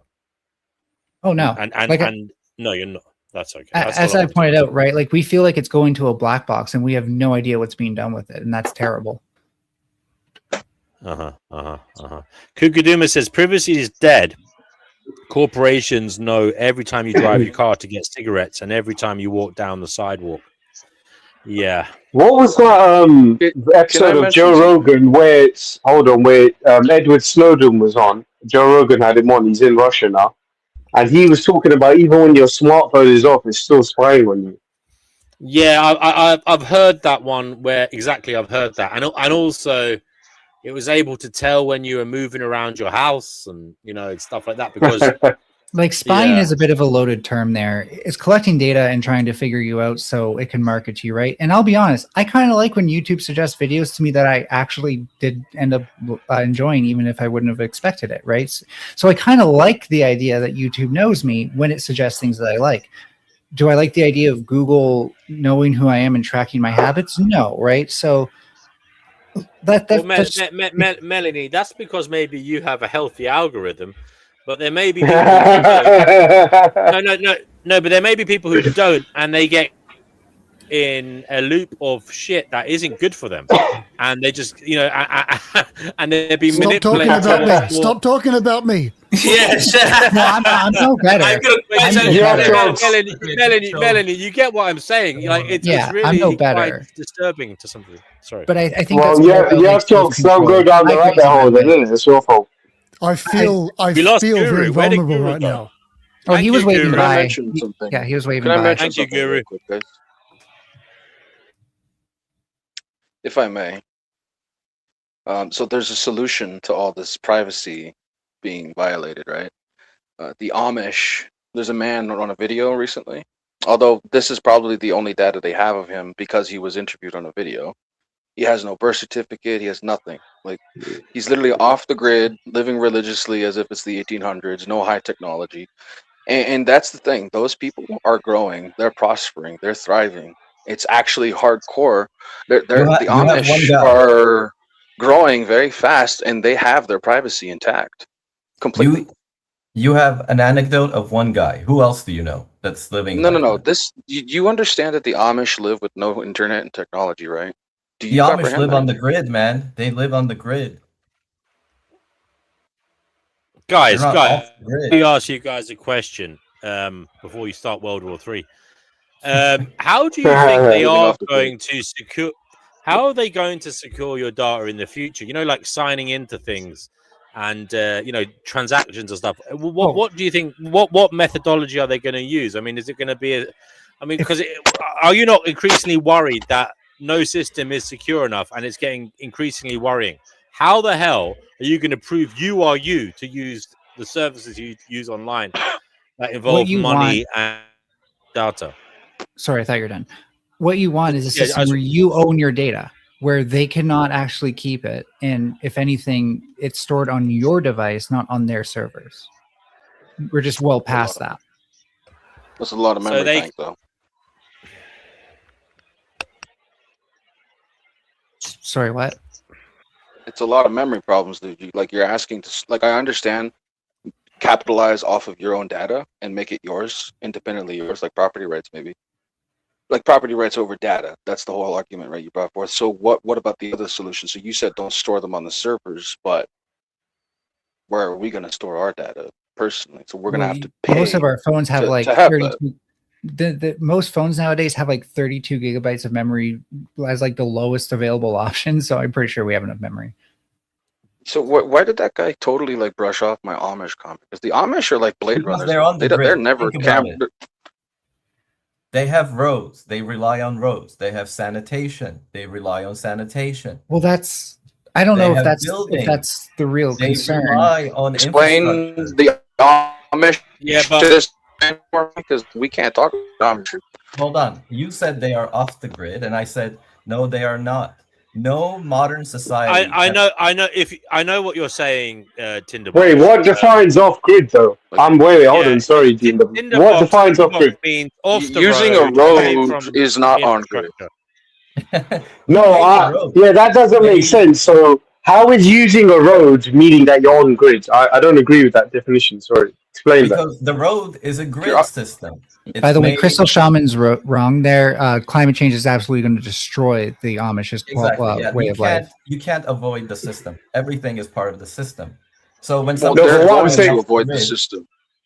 I asked them, do you go to the grocery store? Do you drive a car? Do you use gasoline? Do you have a phone? You're on the grid. Nobody's off the grid. No. Most of that they don't do. They literally use horse buggies and they have their own local farm markets. They're living 1800 style. What are you talking about, my guy? There's no 16-year-olds. Dude, to avoid being like a cult. Hold on a second. second. How do you know about the Amish? You managed to sorry, guys. Chickpea. She said you're right, Tinderbox. Sorry, go ahead. Whoever's next. I'm a churn burner once or twice, living in an Amish paradise. Sorry, guys, thank you. I was trying to leave. Thank you for doing that when I was trying to leave. It's getting kind of crowded on here. It's getting kind of crowded on here, and it has been a fun time so far. So I'm going to leave while I'm still in a good mood. So have a good one, all. Thank you. Take care, Mel. Take care. Sorry, guys, I had to sing that, man. That was a good song by Weird Al Yankovic. Remember that Amish Paradise? I like that.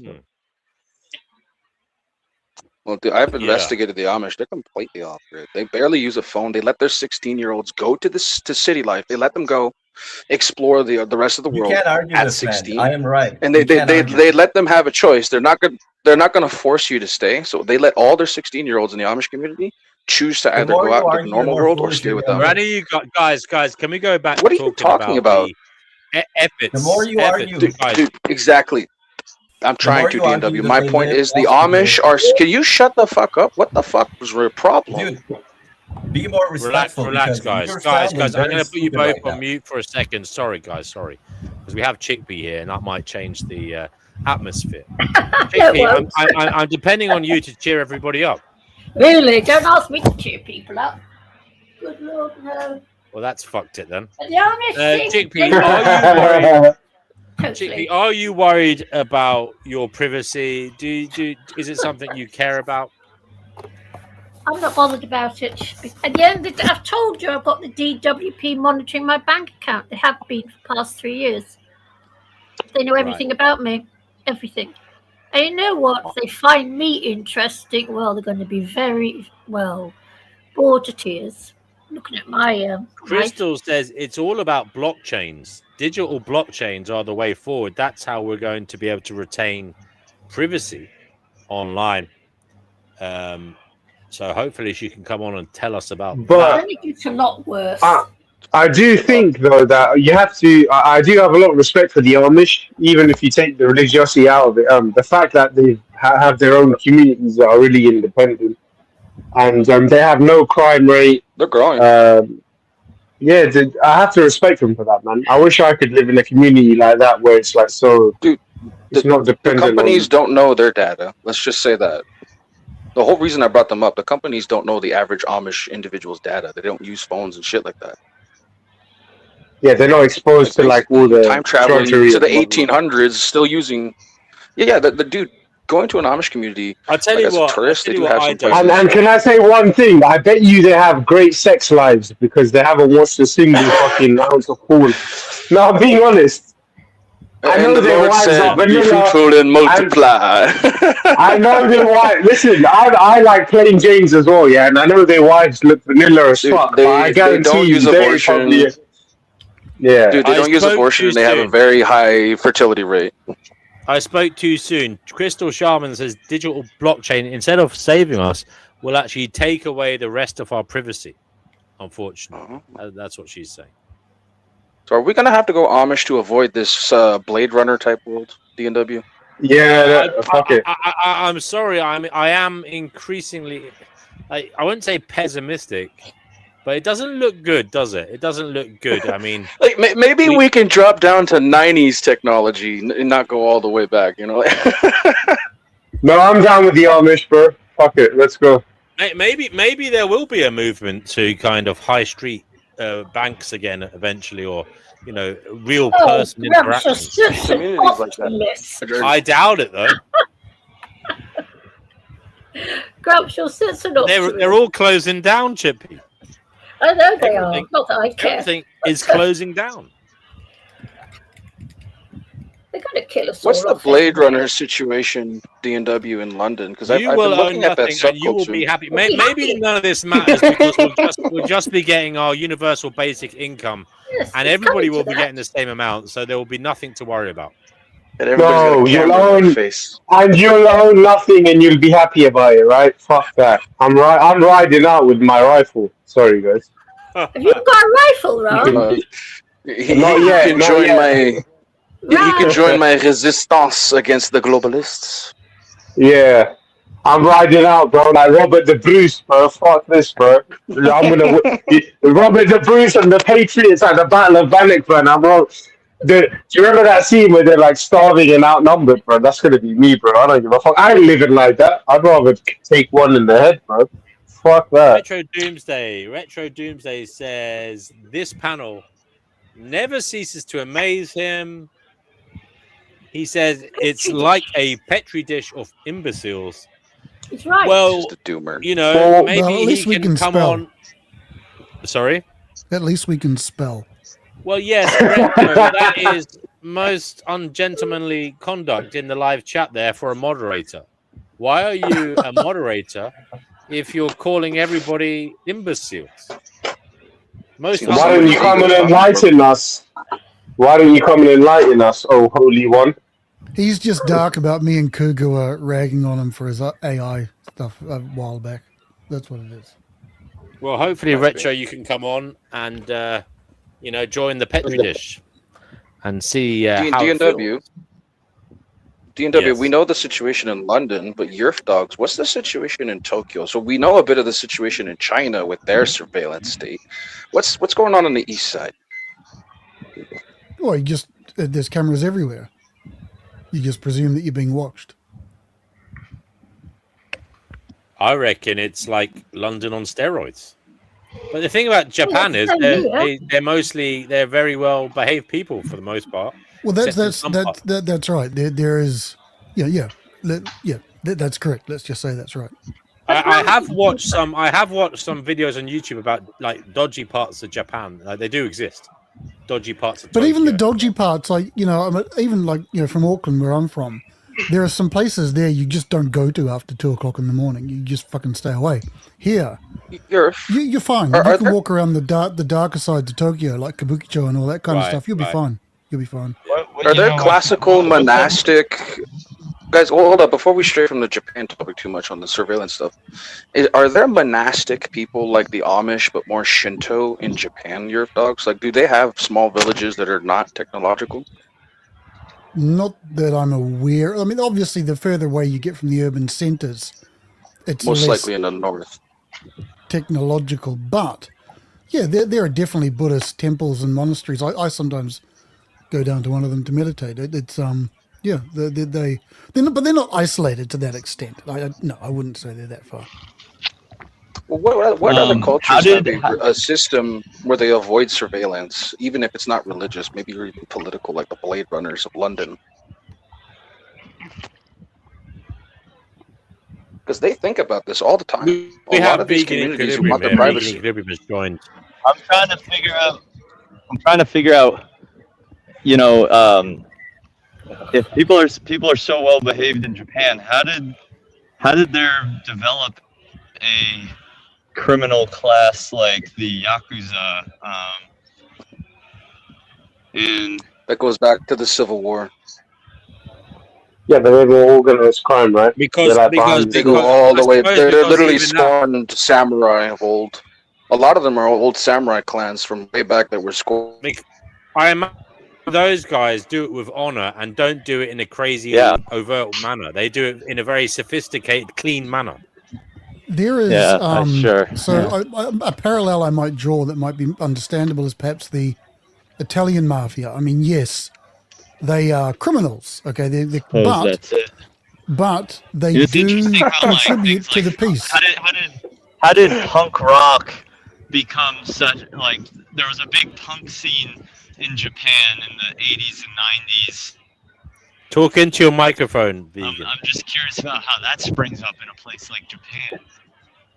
Why? Well, my microphone sucks. Well, I mean, isn't it the case that people would have a natural inclination to rebel when they had a chance? Yeah, Japan has a I don't know. It's not so much now, but they had a love affair with everything Western. And so you'd find that there's punk rock and stuff out, perhaps in the UK, for example, and in America. It's like a headquarters for metal music and rock music, big time. They have their own. They have their own J-rock. Let you have talk, for fuck's sake. Yeah, punk rock in the West that comes from rebellion. In Japan, it's not rebellion; it's more the style. It's like rap. It's like a facsimile. It's like an aesthetic. An aesthetic. That's right. That being said, yeah, that is true. The hard rock scene here. I mean, seriously, when I was involved in the music scene for about 15 years here, and the underground bands here that you'll never see them. They'll never become famous, but they're because of the population size. There's enough people that they can make a living off it if they just get their little niche. And some of these musicians are just fucking world class. You just go to fucking some underground dive bar and the guys that are playing will just blow your mind. So it's a different master thing. Musician. I also think most people involved in punk and that behave normally, except when they're in the clubs and in the music venues and in pubs. Yeah, but and even here, the clubs are like you'll see people lining up in the audience. It's very ordered. Like that was one of the first things that blew my mind when I was working. Like back in New Zealand, you might have to quickly just be prepared to hold on to the PA stack when a fucking fight breaks out. But here, you just look out and it's like a like square dancing formation, and you're just going, holy shit, this is a different planet. But they have bouncers, right? No, but wow. No, not to the same extent. Like back in the UK, a bouncer would have to be ready to fight if need be.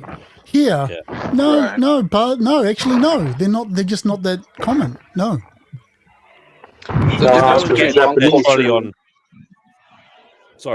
there's no one getting off their trolley on Saki and kicking off. Then they're just very well behaved people. No, they really are. It'll be the Gaijin, the foreigners, that are doing that, if anyone.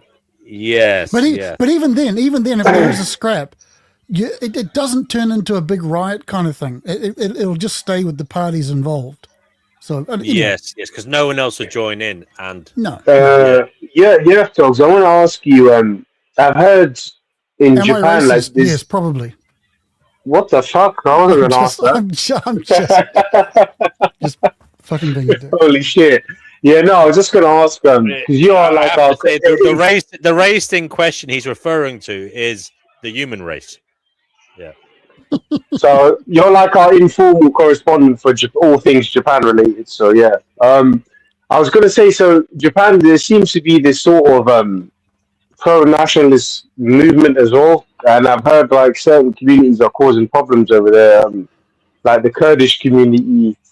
Can you talk about that? Do you have any knowledge? There is a zone. Okay, hold on now. Sorry, Ragnarok. I want to hear it from you first, yeah, because he's actually over there. Mm-hmm. Go ahead, buddy. So yeah, there is a problem with the Kurds. Yes, absolutely. That there is a region up north a little way. It's in Saitama. I think it's in Saitama. What's the actual problem? Like, go ahead. They did the same thing with. I think they have. There's what do they call it? They bring their ethnic fights here to other countries, as we've seen. So that's not. Yeah, that is a problem, but it's localized. So, but again, Japan is interesting in the sense of it's not. It's because it's so homogenous. They don't have the infrastructure to deal with, shall we say, in scare quotes, diversity. They just, it's just like in our countries, like in New Zealand, it was, when I was growing up, it was the most cosmopolitan city in the world. Everyone here, I assume, is living with different races, different ethnicities, different rules, blah, blah, blah, blah. Here, it's just, people are not used to that.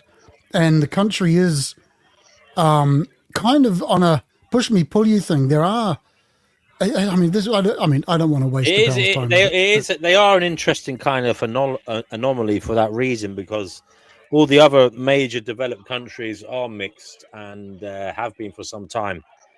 And not for lack Japan, of trying. the world leader in terms of industry and economics, is only new to it. It is really interesting from that perspective. But hold on a second, Yerf. Did they did have Chinese people and South Koreans and people like that going there, right? Thai or whatever. I don't know. Okay. Sorry. Go ahead. Yeah, of course. You can come to Japan and be a tourist and live here, but I mean, the foreign population is something like 2 to 3%, and that's the total foreign population. Wow. Whitey is like, I don't know, it's minus 1% or something. It's really, they've kept a really tight rein on it, and I hope they continue to do that. So it's because of the replacement. They're trying to make sure that no white people are left in the country at some point. That's not what that's weird. And it's the Jews. What? It's the Jews. Oh, really? Don't bring it up from yesterday, bro. Well, actually, guys, don't bring it up, bro. Don't bring it up. Come on now. I want to know where Evil is cycling to. What are you doing?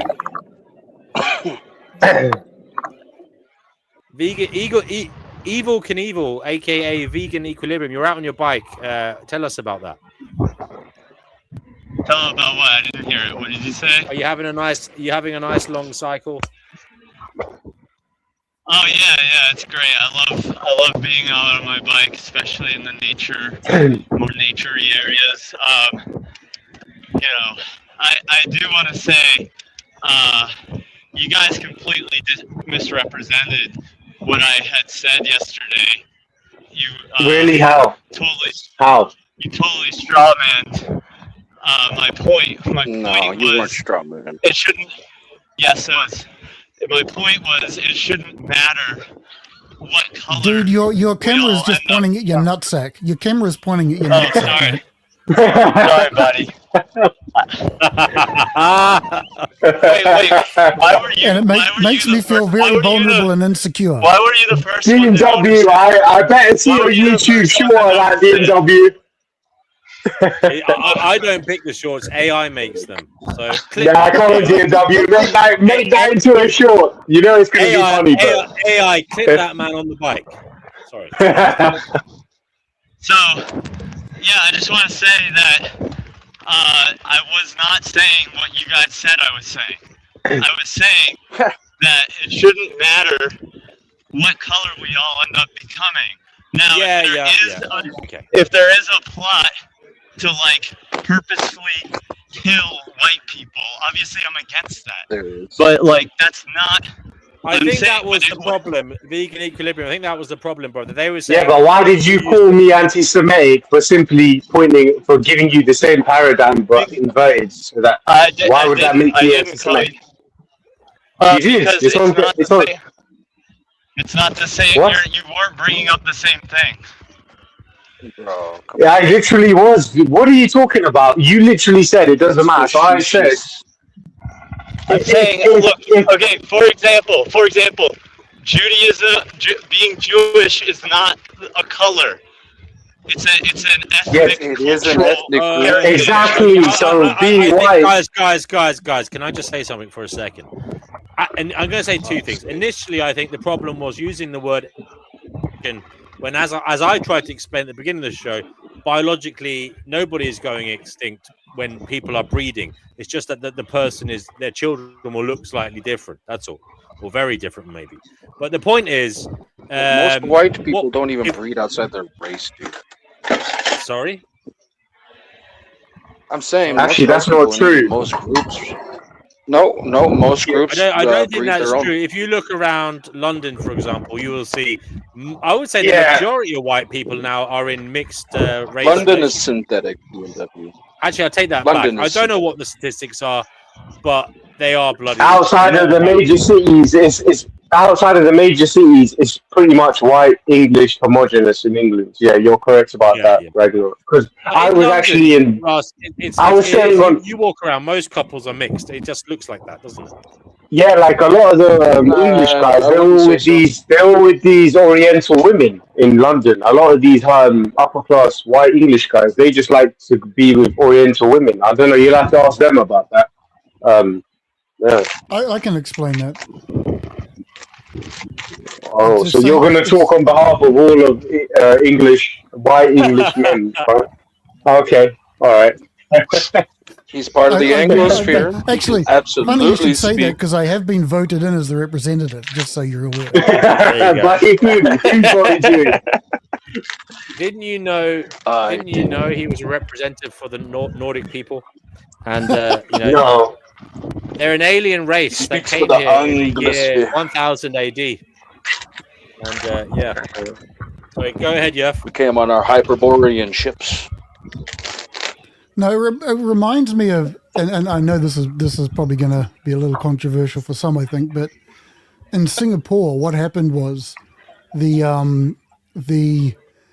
women gained financial independence. Feminism took a hold really fast there, and what that resulted in is, of course, it causes a problem with coupling, and so the men in Singapore ended up looking outside the country to women in China and stuff, or Malaysia, who weren't so financially independent. And it's that whole, it works both ways. Men are looking for certain qualities. Oh, and I'm talking across groups here, okay? I'm not talking about individuals. So I think the same thing is maybe happening in the UK, perhaps, when you've got women who are becoming more independent financially, yada yada, and so it causes problems with coupling. And so I think that's part of it, yeah. And I think it's just plain old biology. I think that people are attracted to kind of. Okay, let me say. I will say this as well, and I've noticed this in myself. This might be a bit weird, but fuck it, why not? What have I got to lose in public on the internet? But I think with respect, yeah. What have you got to lose on the Finding Gnosis show? I've noticed myself. I think men like strange. we all like a taste of strange. I agree. And I've noticed in myself that white women look more, increasingly over the years have become more exotic to me because of where I live. Of course. So I don't know. I've just found that interesting to observe in myself. I mean, I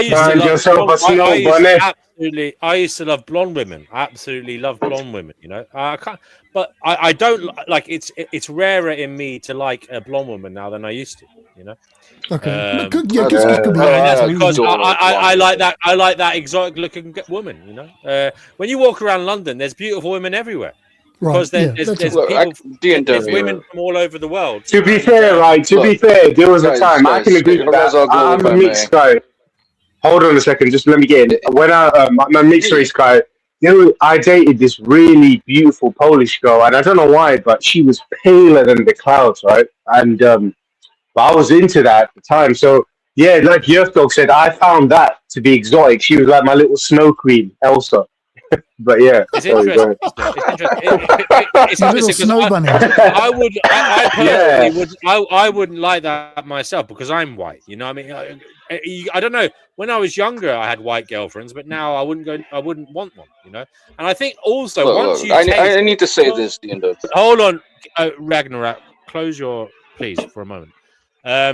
Once you've experienced others, I think it's a bit weird to go back to women who theoretically could be your cousin or look like your cousin, or your sister or something. You adjusted that pretty quickly. You fucking yeah. So basically, I think as a guy or even as a woman, I can understand why people look around. It's probably more attractive, isn't it? Although they do also say, listen to this, people are attracted highly to people who look like them. So, that's another weird thing. So if you've got black hair, blue eyes, and pale skin, you might be attracted to Well, if that's true, that must mean I'm a gorgeous looking man.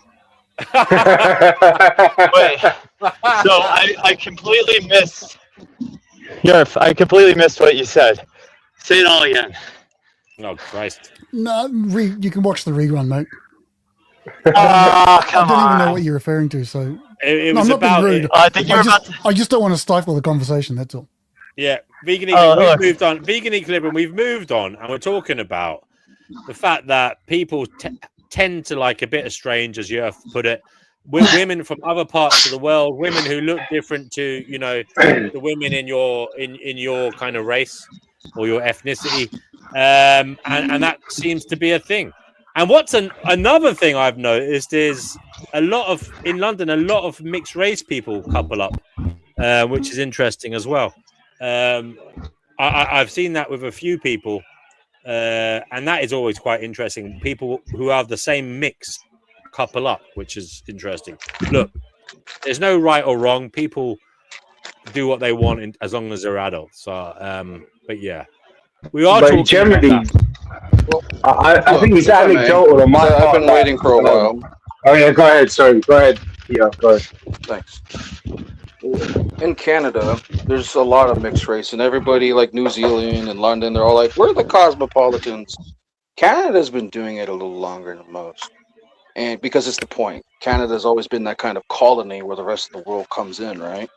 And the mixed race thing is always a thing. Even like my father's Anglican, my mother's Catholic, right? So we have a lot of that in the diversity you're of like religion. Fucking Heinz 7, and yeah. I'm like a Heinz 57 straight up. But like I've mentioned that before. But that's the thing about Canada. The mix rate is even higher. But oddly enough, we still have a very stable amount of white people. And I've even looked at the black community. They majority go to like black men go majority to black women and vice versa. But there is. So you mentioned something, Yerf Dogs, economics, right? The Singapore situation. I've noticed some black women see white men as dating up. I think you're wrong there. I'll tell you why I think you're wrong. I think you're probably looking at fresh off the boaties. If you look at the next generation, the generation born in Canada, I think it would be different. Fresh off the boaties. Dude, people have been saying African since before they walked into UK. Actually, black women do tend to be very tied with her. They don't like to date outside of their race. I think Ragnarok's right about that. No, but I think, That for hasn't example, been my white women. experience. I think white men and white women are more likely to be experimental, whereas black women are very tribal. They're very tribal. Trust me. Apparently, black women prefer black men like No, because in they most. think the whole world is racist to them, so they think the black man is the only viable option, and that's coming from a mixed guy, so that's not making me racist. You'd Yeah? be surprised how many black women love white men. It's actually an argument. No, they between do. Black women They and do. black men. They really like But I'm white saying- You'd be men. surprised And how many black women love me. Well, there should be one on your bicycle then, right? He's on. How do you know he's not on? Yeah, one? she's holding the How do camera. we know it's not a? How do we know it's not a bike? She should be on the back of your bicycle, mate. that's fucked up. I've had a few black girlfriends in my time, and yes, I do like a nice black lady. But unfortunately, for white guys, I think they're the next down the line. So apparently, black women like black men first, white men. But I suppose it depends on how her father treated her. Right. See, Because if he treated her growing up, bad, she might go for the white guy a bit easier. growing up, hell I was actually had a that? crush on light-skinned women because I saw them as beautiful because they're tanned but also with colored eyes. I found some light-skinned women to be very beautiful. The European features, but also African features. Some of them are pretty. So I think in conclusion, what we can summarize here is that fellas like chicks. In conclusion, we can summarize that we Looks like meat back on the menu, boys. Sorry. In conclusion, in summary, we can say we would get up on the back of the crack plate. See, this is the reason for women on Wednesdays.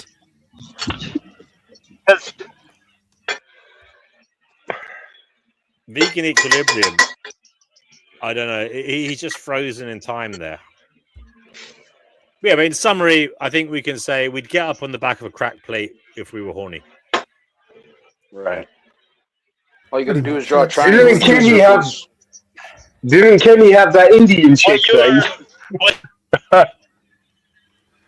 Can we get some women up on the panel, please? Kenny has had more than the Indian Wait. since he's been on here. He had it. Oh, vegan. I'm not concluded yet. Well, you haven't even started. Either. Why are you biking in on a line? I'm not concluded yet. I think what he was talking about. Oh my god. He's talking about the light. I'm gonna mute you. I'm gonna mute you, vegan, because we can't hear you, mate. We can't hear you. We simply can't hear you. We can't hear you, vegan equilibrium, and it's quite disturbing because you're coming in and out. About the lighter. Yeah, we can't hear you, man. Dark women. And I'm just kind of like maybe he's talking about Cape Verdeans. What is he on about? He looks like kind of a strange art form, doesn't he? Look, it's like blurry kind of... Oh, he's gone. Okay. Well, I hope you're okay, vegan equilibrium. You didn't hit a pothole or something, but we have no idea what you were saying. Absolutely no idea. Not the foggiest. So Pamela says any culture is going to have a few beautiful ladies and gentlemen, including Pamela. You just had to rinse. Tristel gives the sage advice that vegan equilibrium might need to turn off his camera. It's messing up his connection. I agree. But there are some RU says for him it's not the appearance, it's the difference in culture that they tend to be attracted to. Most English women are very dull to me. Well, That's a double-edged sword. That's a double-edged sword. A lot of them can't cook for starters, and I agree. Oh, nah, come on, man! Don't be throwing English girls under the bus, man. English girls are sweet. Tongue in cheek. I'm only joking. Fucking hell. Look. Bro, some of them might. Wait. I do like my London girl. More. Do you know what? Yeah. Let me I tell you think something. yeah. English girls are some of them are most down to earth people on the planet. But yeah, go ahead, vegan. Yeah. I just had to say because what's his face was talking about the light skinned dark women. And I'm like, dude, the Cape Verdean women, they don't age, man. They got like they're sex vampires. Something about their skin. I'm telling you, dude. I am telling you. About their skin, it's just it's unbelievable, man. You are currently an advertisement for sex tourism to Cape Verde. Well, and also anywhere in the any like part of the Latin America, Caribbean, or Afro-Caribbean, like yeah, Latin we America. know. Caribbean women are definitely very nice. They are the sexiest women on the planet. And you know probably why, because they're also probably the most mixed. Yes, exactly. And but I don't know if they're the sexiest, but they're also not. They haven't been. Their country hasn't been touched as badly by the sort of Fem-Nazi brigade thing. And I'm not saying like we shouldn't like feminism is important. Are you to a saying certain they don't degree, have? but, like, what you're... Are you saying they shaved their armpits and have... Well, I'm just saying that there's more traditional gender roles there, so you're gonna probably like certain more conservative. Okay. Thank you for that. Vegan equilibrium wants a trad wife.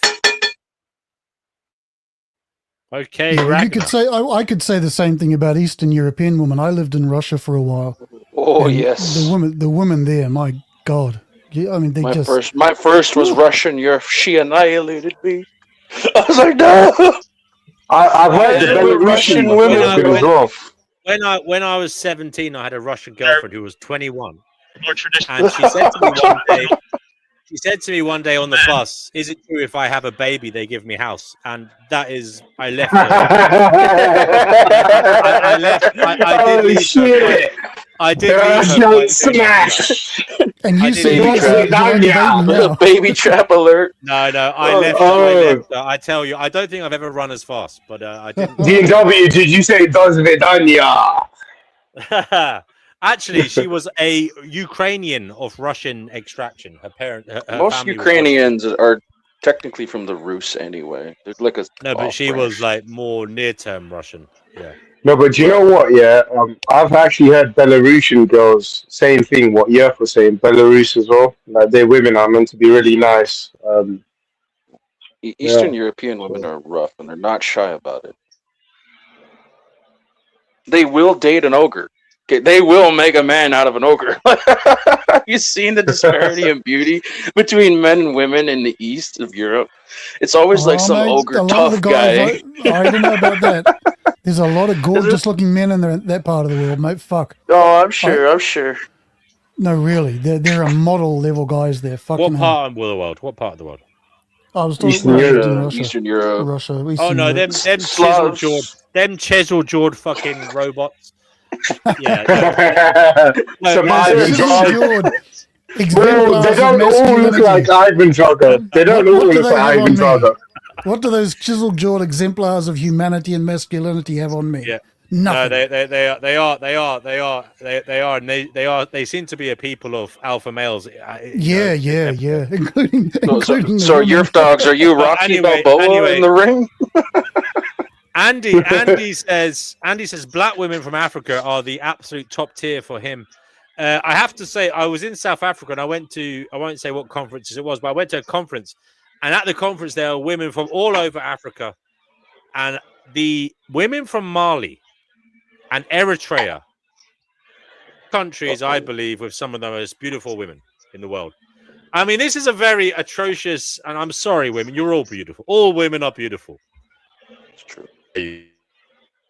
Adam was lonely. Anyway, look. Age is the great leveler.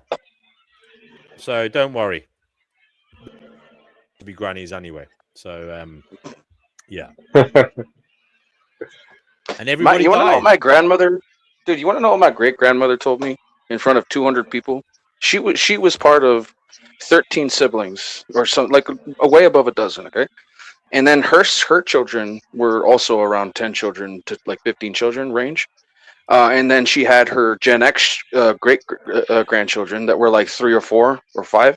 And then she had millennials sitting at the table. It was like 1 or 2 was the average in the millennial being born. So it's an upside down pyramid. Anyway, she's sitting there in the Knights Columbus Hall at Christmas. And she looks at all of us.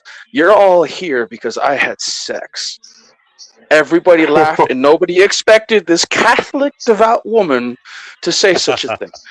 We were all just we were cracking up, man. What age was she when she said that? Dude, she was past 90. Wow. Yeah. Duke Regan says, "Where's Kenny?" Kenny is currently up to his neck in pussy juice, in some grotty travel lodge somewhere in London. With his Indian fucking chick. He's got his Indian side piece. No, he's having an orgy. There's an Indian, Iranian, Iraqi, Lebanese, and Libyan. Fuck, you know. I don't think... He's not going to make it. No. And yes. There you go. And he's wearing... All he's wearing is his American flag bow tie. Sorry, I'm putting images in your head. I should stop talking now. We don't want to imagine that. Anyway, the reason I jumped on here today, actually, I wanted, if you don't mind, you can shut me down right off the bat if you don't want to do this. We like a ginger. Sorry, I got to. So we do like a ginger. Even gingers who say they have strawberry blonde hair, because at the end of the day, we like the fire crotch. Bring it over. At the end of the day, Crystal, you are ginger. No, there's no amount of strawberry blonding it to take it away from you. You are a ginger, and it's okay. Are we allowed to say fire crotch, or is that too? Dude, there's some redheaded women and redheaded men that are really, really beautiful amongst Scots. You know, gingers can be extremely sexy. They are, man. They are. Did you know they actually feel pleasure, guys? They literally biologically feel pleasure more than others and have a higher pain resistance. They feel pain more than others as well, I believe. Am I right? Or no. They feel pain less pain, but higher sexual pleasure. They got clits big as dicks. That's a very crazy way of putting it. I'm just saying their biology is wired for them to basically have more pleasure but less pain. It's quite interesting. There's quite a few of them in Scotland. There's red-haired lasses. Oh, that's where apparently they came from. Well, the Scottish ones came from the Vikings, but apparently gingers came from Neanderthals. That's what they say. I don't know. Apparently, Central Asia. They originated in Central Asia. They come from Cro-Magnon, actually. I did a lot of research on There was a hell of a lot of them around back in the old days in places you wouldn't expect. Oh, dude. Some of these Celts were all the way from Turkey. Oh, yes. They have stories in Central Asia, yes. Yeah, I just said. There were ginger. Dude, they have stories in Ireland about Egyptian princesses. And also, they say Genghis Khan was actually a redhead. Yes. But also, guys, you know, like with me, I have it's a bit crazy, but I'm mixed. But in this direct sunlight, my fucking beard goes orange ginger, bro. It's crazy. But it's usually quite dark. You might have latent genetics if you put it away. My hair was like dark brown, like it looked black when I was younger, but it was dark brown. But it looked black. People would say I have black hair, but it was actually dark brown. And my beard was dark brown, but now it's kind of got grey in it.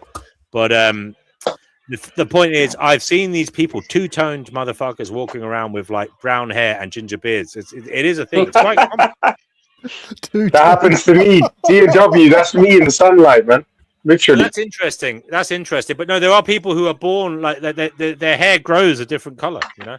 In actual fact, sometimes my hair has blonde in it. Like I don't know.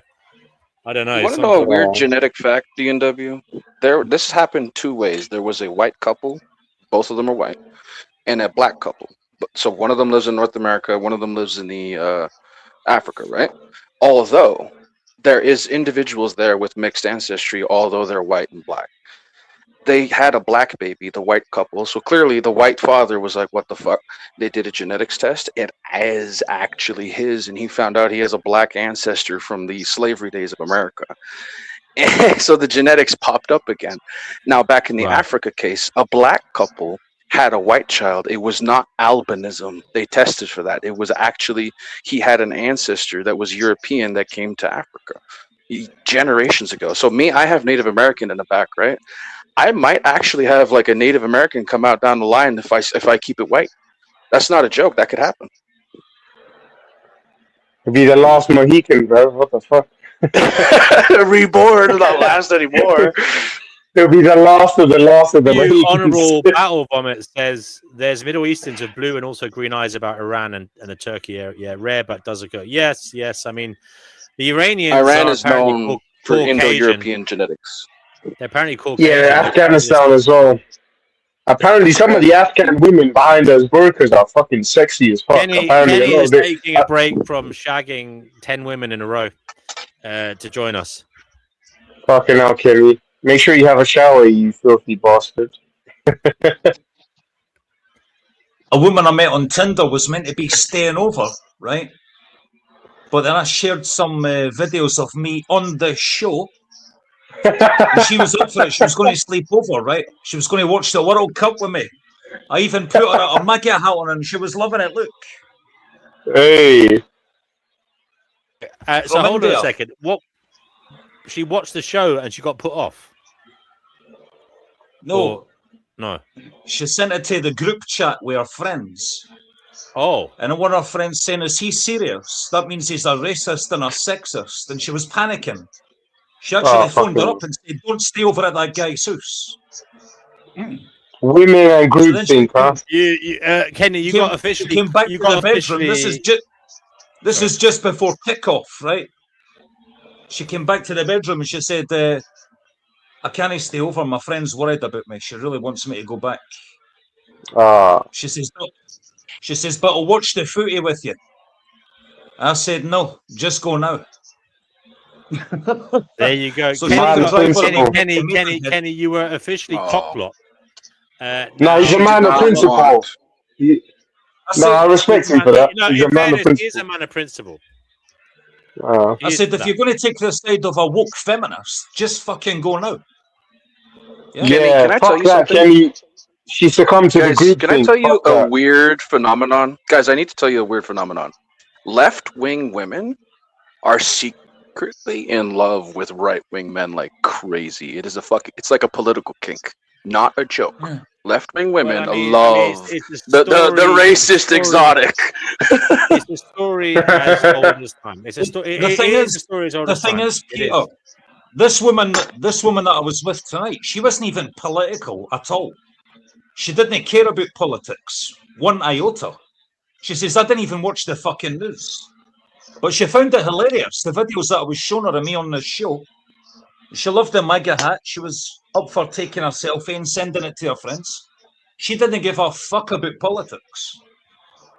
Kenny, you should have dickmatized her first, and then I guarantee you would have been in a different situation. You should have given her. You should have Bro, I guarantee don't talk politics until 5 days in, bro. That's rules of the game. Kenny, did you get your money up front? That's the important question.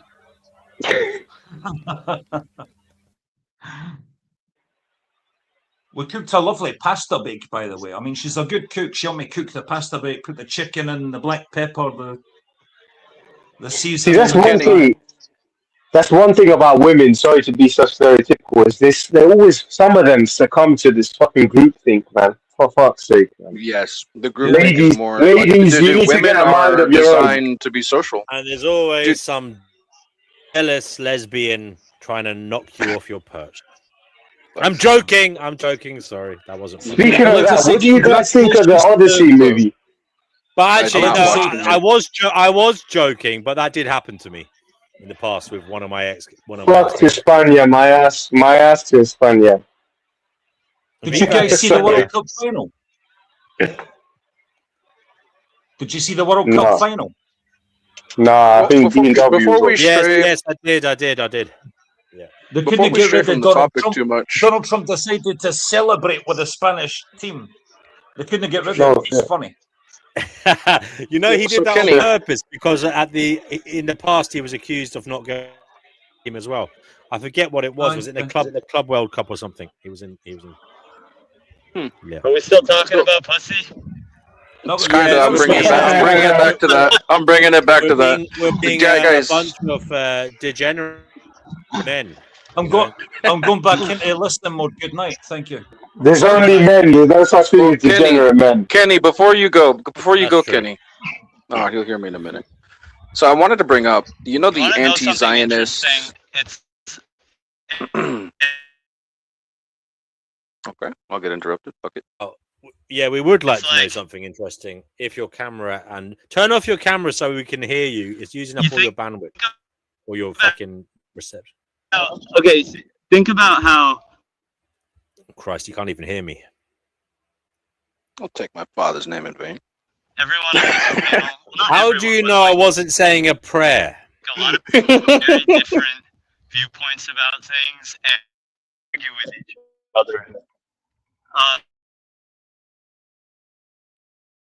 think we need a montage. He's got to turn his camera off. This is nonsense. I think we need a montage of vegan equilibrium looking like this, and all like it is quite unusual. It's like a kind of, I don't know. Anyway, we'll put them there. Can I bring up what I was bringing up before you interrupted? No, I'm not too Yes. chased about it. But It's by the way, about guys, women. I'm going to have to log off soon. But yeah, go ahead. So I found it curious. There was this new political advent happening, right? Because the far right and the far left both despise the Zionists in unison, although not in unison, if you know what I mean, for different reasons. I've noticed a trend of left-wing women who don't like Zionism and right-wing, hardcore right-wing men who don't like Zionism. It's strange bedfellows. It's like the communist and the Nazi are getting in bed, and they both don't like the Zionist situation. That dating dynamic has actually happened. It's wild. I mean, So you got a socialist and a capitalist in bed. You know, more like a fascist, because fascism is not really I capitalist. mean, where have you been? Where have you been? Right-wing America has been supporting Russia in the war. I mean, isn't this like Okay, that's propaganda. Come on, man. I don't know if that's true, bro. Like, why would the right wing support them? Guys, I was going to ask, what do you guys think of that Odyssey movie where they fucking destroyed the story of Homer's epic? Of they got the lady, sure or not the transgender man as the. Yeah, what the fuck? What is going on with the far left there? Just fuck with Nolan far left of the shit. I haven't seen the movie. I don't know what it's like. I can't recall. Fuck that. If you have any fucking decency, you will not watch that garbage. No, I'm not watching it, bro. They basically far lefted the shit out of one of the biggest cornerstones of Western culture. Like it's come on, Greek Bible. Like, come on, man. Hold on, man. You've read the Odyssey? Big fucking fan. Big fucking fan. You've read it. Why? Why do you What's expect wrong me with not to an know the actor? classics? Do you think me retarded? Hold on. What's wrong with an actor playing a role? I mean, we have black troops in Shakespeare's Globe playing parts of like medieval kings and queens. I mean, like, what's wrong with people who aren't, physically representative of somebody playing a role as an actor? No, wait, guys, let me take this one first, please. Ragnar, give me a sec. So the thing that's wrong with it is, what I have a problem with is, like, for example, it's called forced diversity, right? So, for example, when I watch something like Homer's Epic, or let's just say the movie Troy, right, with Brad Pitt as well. When I'm watching something about a certain culture, I expect it to retain some type of historical accuracy as to what's being displayed. Not, oh, well, we need to meet a certain quota. Like, for example, one of the greatest English trilogies is Lord of the Rings. All of the fucking characters are pretty much white European because it was written by J.R. Tolkien, who was an English person, right? That doesn't detract at all. Like, you don't need to be Lord of the Homos. You don't need to be, shut up, man. You don't need to be a white person to appreciate the fucking masterpiece of the Lord of the Rings books and the movies. That's what I'm getting at. But this new far left Hollywood bullshit, they're basically trying to rewrite history with their own twisted narrative that a woman can fucking play the position of a man, and then they'll put some random black chick as fucking Helen of Troy, which is completely historically inaccurate, or even fictitiously, it doesn't even match with what Homer would have wanted to portray Helen being a Greek woman, right? So that's why I'm against it. Isn't that just artistic license to, you're taking it a bit too seriously, maybe? This is these are heritage rights, dude. If I watch something about the Vikings, they better be fucking Nordic people or people with Nordic They made one of the Vikings a black There's a big difference between a history documentary, a film based on a story. There's a big difference. It's a film, it's entertainment, it's cinema. It's not meant to be a history documentary. Okay, so if we made a Shaka Zulu piece and we made a spin-off and it wasn't, and then we cast Shaka Zulu as some fucking Swedish guy, like, are you sure like that would be okay with the black community? Because from what I know, I don't think they would take that very well. They wouldn't accept a fucking blonde-haired white Shaka Zulu. Yeah, go ahead. So he's not say he was wrong. albino or something. D&W, let me propose this, okay? There's different cultural stories that are inherently there and supportive of that culture. So for one, Vegan Equilibrium didn't even know that I love the Odyssey, I love the Iliad, I love all those things. I'm very Greek-centered, actually. And when it comes to just taking somebody else's culture and race-washing it, they're doing it specifically against white people, and it feeds the narrative of the forced diversity replacement theory. Actually, they're not doing this to other characters in so much as a political format. Their cinema is propaganda. Think Goebbels, but far left. They're going to do things to influence they want people to gather to their mind bias. That's what they want. This is not a question of we can just take this and add this. No, if let's say I wanted to make a Lord of the Rings version of African folklore, if I was the movie director, I'll take the Mel Gibson approach like he did with Apocalyptico. We're going to have our people speaking African in this movie. I'm going to hire African actors. If it's like a Lord of the Rings folklore of Africa and creatures and stuff like that, we could do that. That was a great film. That. Well, I don't know if there is a film like that yet. Apocalyptico is the Mexico one. Yeah, the Mayan one. It respects the culture entirely, the way Mel Gibson goes about it. Again, it's authentic. If you want a history documentary, go to the History Channel. It's a fucking film in the cinema. Get over it. No, it doesn't matter. It's still the Greeks saw the Odyssey as history. That's the problem. But if you guys it needs to be water. It needs to be authentic to its source. Even if it's fictitious, it needs to be authentic to its source material. Come on, guys. You can't compromise that. Even the old movie Troy. How do you know that's what the writer had in mind? Oh, for fuck's sake, D&W, come on. You're just being a contrarian now. Come on. I think what Raz said earlier is important. It's forcing the diversity into a place it doesn't need to be. You've got that, Page, Elliot, or Alan Page, whatever direction you want to go there. That's not a Greek warrior. It's just not. So she or he is not a Greek warrior. So, right. And so that kind of just you have to be able to suspend your belief or disbelief, and you can't do that in a movie like The Odyssey the way it's presented. Had Nolan, I think anyway, given it a different title, it probably wouldn't be such a problem. But he's calling it The Odyssey, but it's not The Odyssey. The story of Homer has been told in different movies and different versions throughout the ages, books, whatever. But it's not called The Odyssey. It's called something else. But the fact that he called it The Odyssey, it's obviously just forced where it doesn't need to be. So, like if you could imagine Ryan Gosling playing Obama, that kind of thing, it's to me it's the same thing. Or if you want to talk about mythical stories, if you want to talk about mythical stories, like the Māori have their own, creation myths.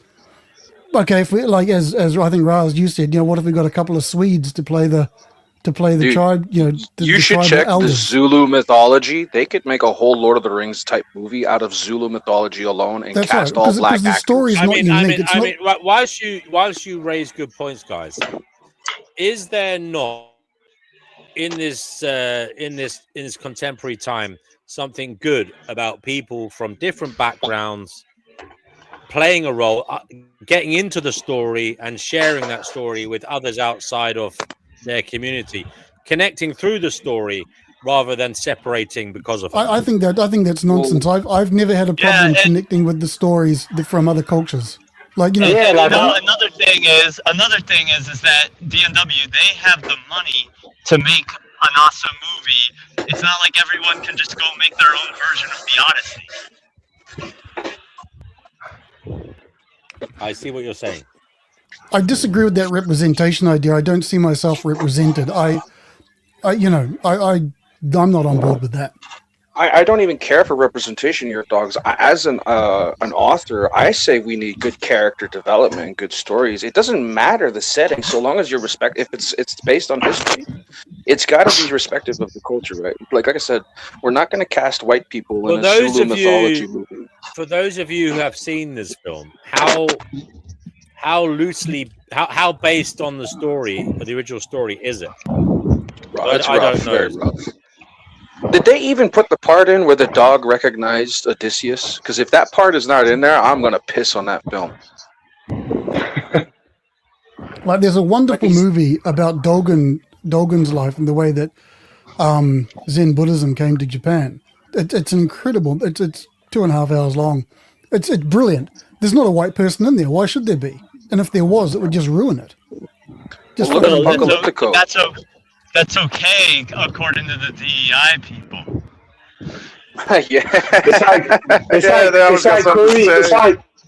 It's like Korean movies, like Train to Busan. They're all fucking Koreans, because lo and behold, it's a Korean movie. Hello, but that didn't attention to their filming method.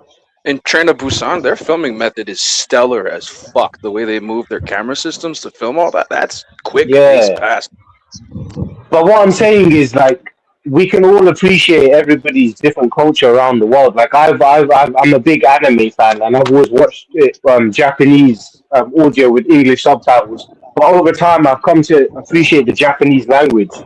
Not that I can speak it, but no, that's I've just come to. That's really interesting. Because I'm the same. I can't watch an English version of, for example, Sento Chihiro. I can't watch the English version of that. They just the Japanese movie style is amazing. Only Dragon Ball Z, in my opinion, was a good English dub. But over time, I've come to learn to appreciate their language and their expression and everything, and that's only come about. All that kind of stuff, yeah. Yeah, exactly. Yeah, I go back to my prior example of, there being black-only theatre groups doing Shakespearean plays based on a time when there were no black people. That's fine. I think that's a different issue. I think Raz actually nailed it. What I'm trying to say is the art is what matters, and you guys can go to see the film or not. It's up to you whether you like it or not. The point is, that's true too. That is true. You have a choice. Yeah.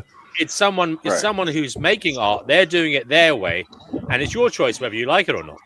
I agree with that too. They have a right. They have a right to make it in whatever manner they want, because at the end of the day, you're not wrong. It's an artistic representation of one man's convey something inspired by the Odyssey. I don't think he's based it on the exact story. But he called it the Odyssey. No, he's trying. He basically took the main arc. I do agree that is a bit dodgy.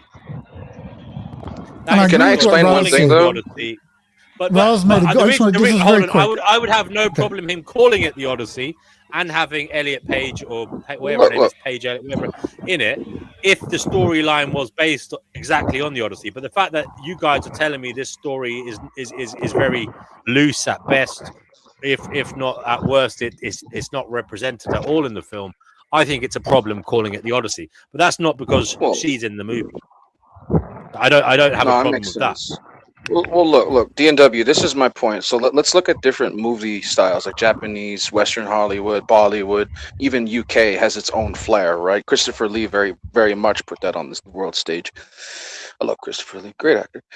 If I'm going to watch Bollywood, I am expecting silly, non-realistic things that are just out of this world and just not really filmed very well, but flair and colorful for sure. If I'm watching Japanese movies, we're watching like hardcore black and white, straight up like the classics. We're not going to be watching this modern stuff. Like Kill Bill, their filming style, he based it off the Japanese style. The Kill Bill series, that's literally a Japanese movie style inspired.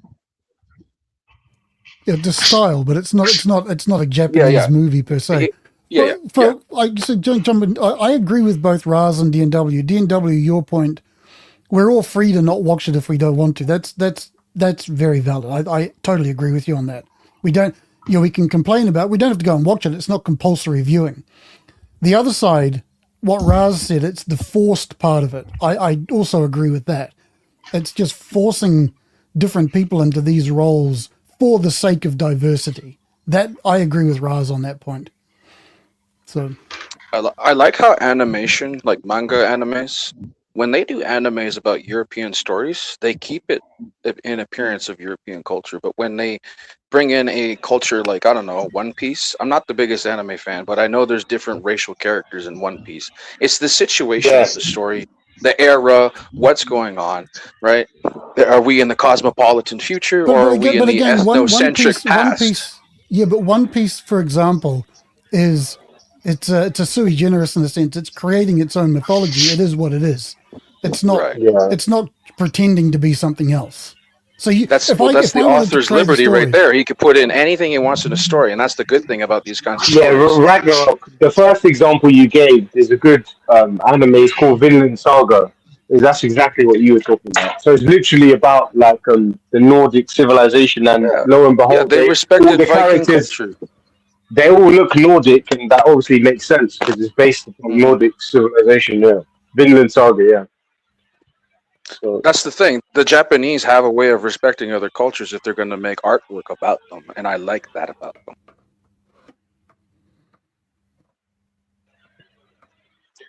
yeah, man. Like I said before, you don't need to be English, homogeneously to the fucking nth degree to appreciate the Lord of the Rings. Like you just don't. If you wanted to speak high English, but the thing is, the book Lord of the Rings, right? Like I've read that when I was like really, really young, and sometimes I go back to it all the time. If you wanted to read proper English, that's the English you read. But here's the thing: Tolkien's level of English wasn't even the highest level of English in his day. Right? He was a linguist by trade. He enjoyed making languages. And Lord of the Rings, the whole point of Lord of the Rings, he wanted Anglo-Saxon, the British sphere, the Western world to have its own version of a Greek Iliad, right? That was the point. With a whole background based off Norse mythology, every fantasy, sci-fi setting with elves and dwarves is basically echoing ancient Germanic and Norse mythology, quite literally. Orcs, that's Anglo-Saxon mythology. The idea of orcs is exactly how he portrayed them. There's folklore about that. European folklore stories are actually very fucking disturbing sometimes. Hansel and Gretel and all that. Beowulf was a good one, yeah. Someone mentioned Apocalypto earlier as well. That was one of the greats. Gibson. What an rocked incredible that out movie. the park. I mean, I just didn't understand. I didn't understand anything, but fucking hell, that was brilliant. He hired local people, bro. And they were enthusiastic about it because it was their people's history. That's why it felt like Apocalypto felt like a fucking time machine back to that time. That's what I felt like. I was like, whoa. Bro, like the way they filmed when he sees the Spanish ships, my guy, when he sees those Spanish ships with the cross of Santiago on their freaking thing, he's looking at that and like, what the fuck? It's like seeing a UFO just arrived. Like everything's gonna change. There's a whole other movie, by the way, that follows up on that. By the way, like a part 2 to Apocalyptico. It's not well known. Yeah, the same actor. The point stands in that instance. Like, let's forget about race. What if you just put in a person who had to walk using crutches? It would just be ridiculous. There was one culture in Inca who lost his Apocalypto. arms, and there was an Inca warrior who lost his arms, I think, and he literally put blades in his arms and started fighting colonialists. Again, like you crazy. are right, yeah, you are right. But again, it comes down to, I would say, the artistic performance. What I mean, like you might have a person with, and it might seem a ridiculous in that cinematic epic, but in another one with another kind of artistic slant, it might make sense. You That's get what right. I'm saying? And this is where your point comes into play. You don't have to go and watch it. Like, people should be able to make that kind of thing. They should have the freedom to do it. But you can go and watch it if you like it. That's well, fine. look, it's a whole new movie style that the political left is forcing on the world. That's a fact. Apocalypto. Do you remember the scene where they are throwing the spears at them? I think they played a match or something and they lost. Yeah, I remember that. Yep. Mate. Yeah. That was the so killing bad. fields. Those were the killing fields where they throw javelins at the people who escape. By the way, guys, have you seen that sport they used to play? The Aztecs used to play with Quidditch. It's like Quidditch. Yeah, but you see it in the cartoon El Dorado. They use it's in El Dorado. And the ball bounces. You seen the cartoon El Dorado, DNW? Yeah. No.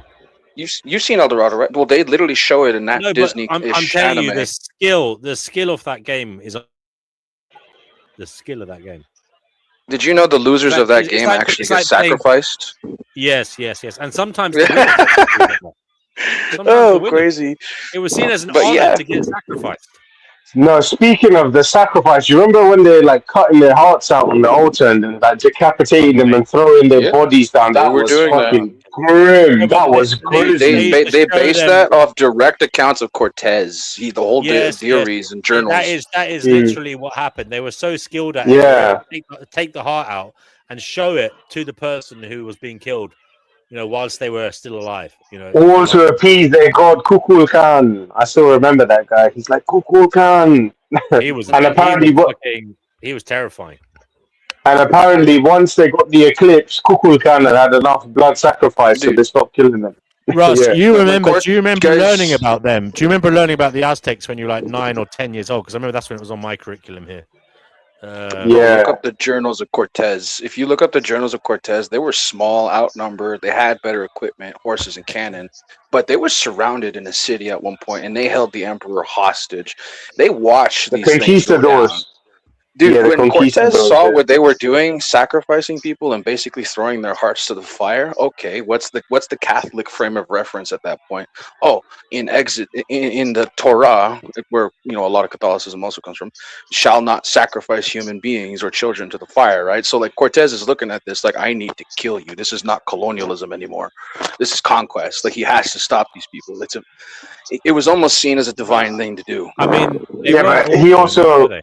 Yeah, but he was opportunistic as well, right? He also realized, he's gonna teach that the religious political advantage of the excuse, a very good excuse to stop the human sacrifices.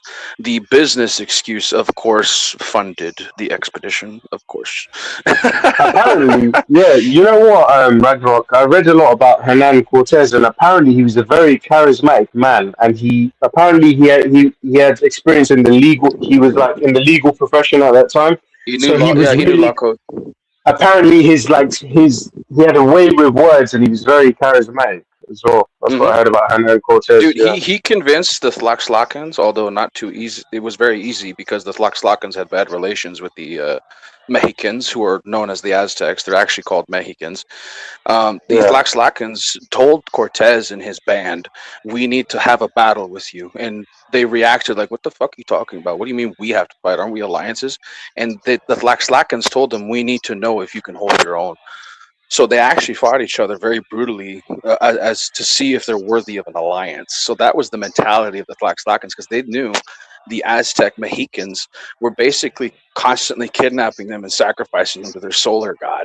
So they really needed someone to fight this empire. So like, imagine if aliens arrived on the planet and my little small group of Acadians was like, "We need to take over. This empire needs to go down." It's kind of like that, bro. Like this is why most Mexicans are Spanish and native, because they Sorry to change the topic slightly, but be inspired by what you were saying, and that is sacrifice. I remember talking about antinatalism here before, and people were disgusted with my views because I said we kind of are stuck between a rock and a hard place in that we need to progress, right? And unfortunately, that entails life. We need to develop our knowledge of what's going on so we can help life. This involves life being born, and people viewed it as me being pro-sacrifice because there will be collateral damage. And yeah, they are right. We are kind of all sacrificed for a common good, you know. But how do you feel about that? As in, like being, as LA puts it, sacrificial lambs. I mean, we are sacrificed, but is there anything wrong with it? Personally, I just think it's a necessity. It's not nice, but it's working towards a common good, which is trying to stop the sad cases, the unfortunate outcomes eventually. At least we've got that intention to make everything okay, lift people up so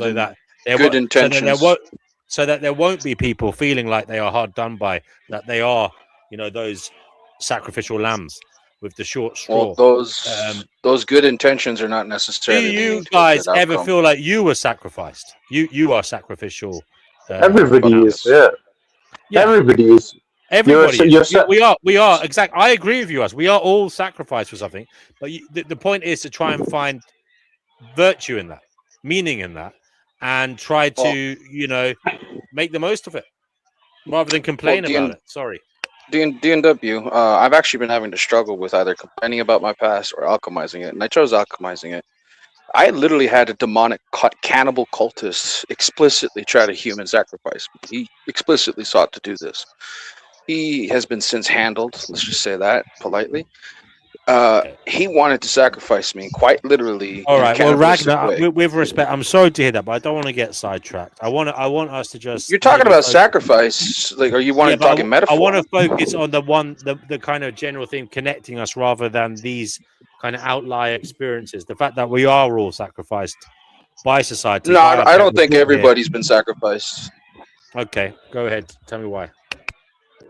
Most people have never had to deal with a group of people trying to kill them, whether it's a religious institution killing a prophet or a cult killing somebody who's whistleblowing. Okay, Most people don't go through that. They don't have the balls to do that, bro. Antinatalism is a political ideology that is dead in the water. Wait, guys, let me get in here. With respect, Ragnarok. Let me get in here quickly. Hold on. Okay, go on, yeah. I was going to say with respect, but probably I should say with disrespect. Most of your stories are shit, and they're nonsense, and they're lies, so it's not really... No, I'm not lying. I'm not lying to you at all, you're thugs. You're lying. You're obviously lying. Clearly. No, I'm not lying. You are. Hey, he might actually believe his delusions. Excuse me? I said you might believe your delusions. Okay, DNW, like I said, I left last time due to poor character. Leaving again. Fuck off. No, there's no need to leave, Ragnarok. What I did say is I want to talk about the general theme. Like, some people view life as a sacrifice. Guys, can I get in on the actual topic, man, instead of attacking this guy? So, to respond to Ragnarok's actual point, when I said everybody sacrificed, we're all sacrificed by attrition. So it may not necessarily be an isolated event where, in order to be sacrificed, I mean, when I say we're sacrificed by attrition, I mean you're born into a system and basically by utility, right? So a lot of our worth in society is based on our utility, and you're sacrificed by religion, by your parents, your upbringing, your culture, the government, the culture you live in, the economy you live in as well, the demands of that, the pressures of that to survive in different economies, different parts of the world, and ultimately there's no certainty in any of it. But I think sacrifice is a loaded term, though. I wouldn't. It is, I suppose. It's like we're exploited. I mean, there may be truth to it to a degree, but it doesn't encompass the entire situation. I think you're right, because most people wouldn't view it through that lens. They would say it's a gift, for example, And I suppose the thing about words is you use words to convey feelings, and some people wouldn't use that word because they simply don't have the feelings that people like LA have. Yeah, but most people, so most people who like have jobs and stuff like that, and then mortgages and all this, like I would view them, including myself, as being part of the sacrificial lamb for the quote unquote the government would say greater good. Yeah, Russ, Because you're just a cog. We're just cogs in the machine. Yeah, I went out to the kitchen there, and you are right in a way that you have. Look, how are you a sacrifice? Well, you're gonna die, so But to say that your life is a sacrifice is a little bit, I would say, it's probably an error because it kind of goes against what a sacrifice is. A sacrifice is an ending rather than a beginning, rather than living. Although you can live in sacrifice of what could have been. So you can take a hard road instead of a softer path because you're willing to sacrifice, your time and energy for a cause. So I suppose you can be a sacrifice in that perspective as well. But yeah, I mean, the reason I'm talking about this is it goes to things like in kind of orbiting communities and people that come on here. There's people who are anti-work and stuff like that. Not only the anti-natives, but there's anti-work. And I mean, I worry about anybody who they are sacrificial lambs, but I worry about anybody who takes such a hard stance that they feel they should be anti-work, anti this, anti that. Because yes, we're all going to die. Yes, we're in a difficult spot. But everyone is. Everyone is. Yeah, but D&W. Why make it worse? Why make it worse psychologically, and also make yourself a social outcast and a pariah by being antisocial? Yeah, but what I'm saying is, when I say we're sacrifices, look. So the average Joe who has to work and all these things, you have all of these responsibilities put on you, right? And yes, some of them do benefit you, like obviously trading, your labor. Or your expertise for goods. Trading your hedonistic, desire for, downtime and not wanting, that kind of thing. Yeah, but what I'm trying to say is there's a lot of people out there they're just being sacrificed by the company they work for. Let's just be real. A lot of people are living in with the hopium and copium that if they just do the right thing, everything will work out. But I think life doesn't just always allow it for whatever reason. Just the infinite play of forces that are not always working in your favor. And there's a quote from The Dark Knight, and it's right at the end. And it's when Batman basically takes the rap for what Harvey Dent did and what he became. And it's one of my favorite quotes. He goes, because when the truth isn't good enough, sometimes people deserve to have their faith rewarded. And I believe most people who have faith in the system, they really don't understand how the cards are stacked against them.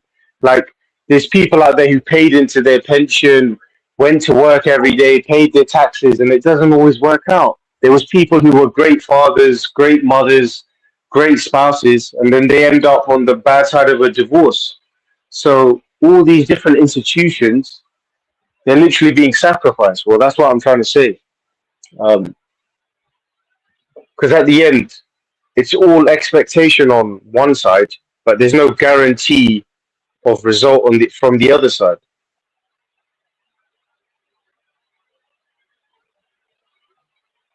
What result are you expecting? Because you are going to die, right? And what you do in the meantime, ultimately you have to decide on your own. This is what the existentialists will tell you. It ultimately is your decision, whatever you do with your life. Nobody can tell you what to do, right? I want to say to I think it's Ragnarok, I didn't tell you to get off. You didn't give me a chance to fucking dissipate the situation and calm it down. You left, and I would urge you not to do that in future. Stick around so we can talk it out.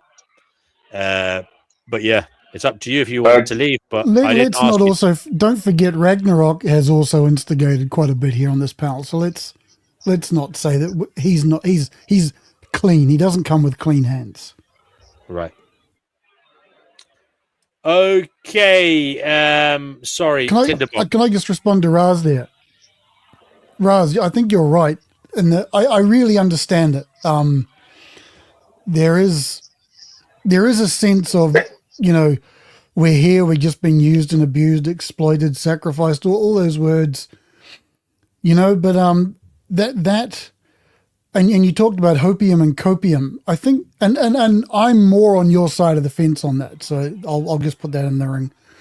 But there's the not everyone sees it that way. For a lot of people, and I could look at myself perhaps and where I live, it's a trade-off. There are things I don't like here, but there are things I'm prepared to accept to live here, as it were.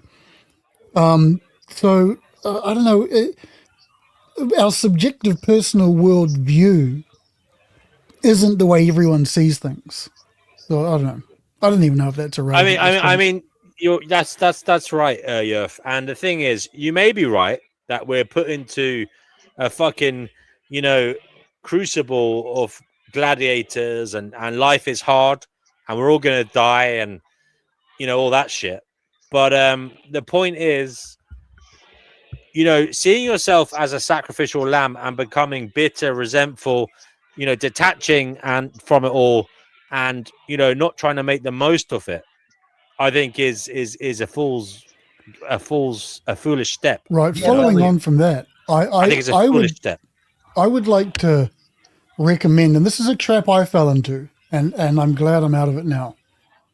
I can't tell you what to not do and not do, so I won't start with that. But from my experience, it's a really bad idea to get locked into the idea of spending your focus on the way things should be, because they're never going to be the way you think they should be. If you do that too long and get too much into that, you're not going to be able to function. I think it's more productive.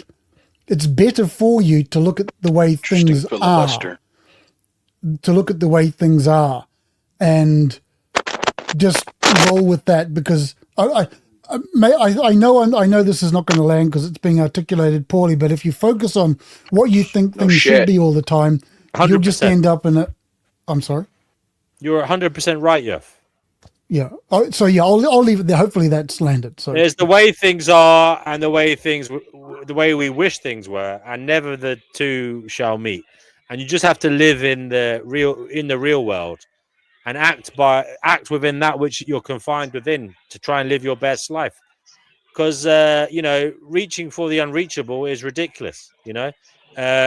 I'm not saying don't reach for it, but I mean living in a place where you resent not being there is only detrimental to your psychology and life path, So absolutely, you have to try and make the most of now and deal with it, get on with it, Yeah, it sounds like what Musashi said, isn't it?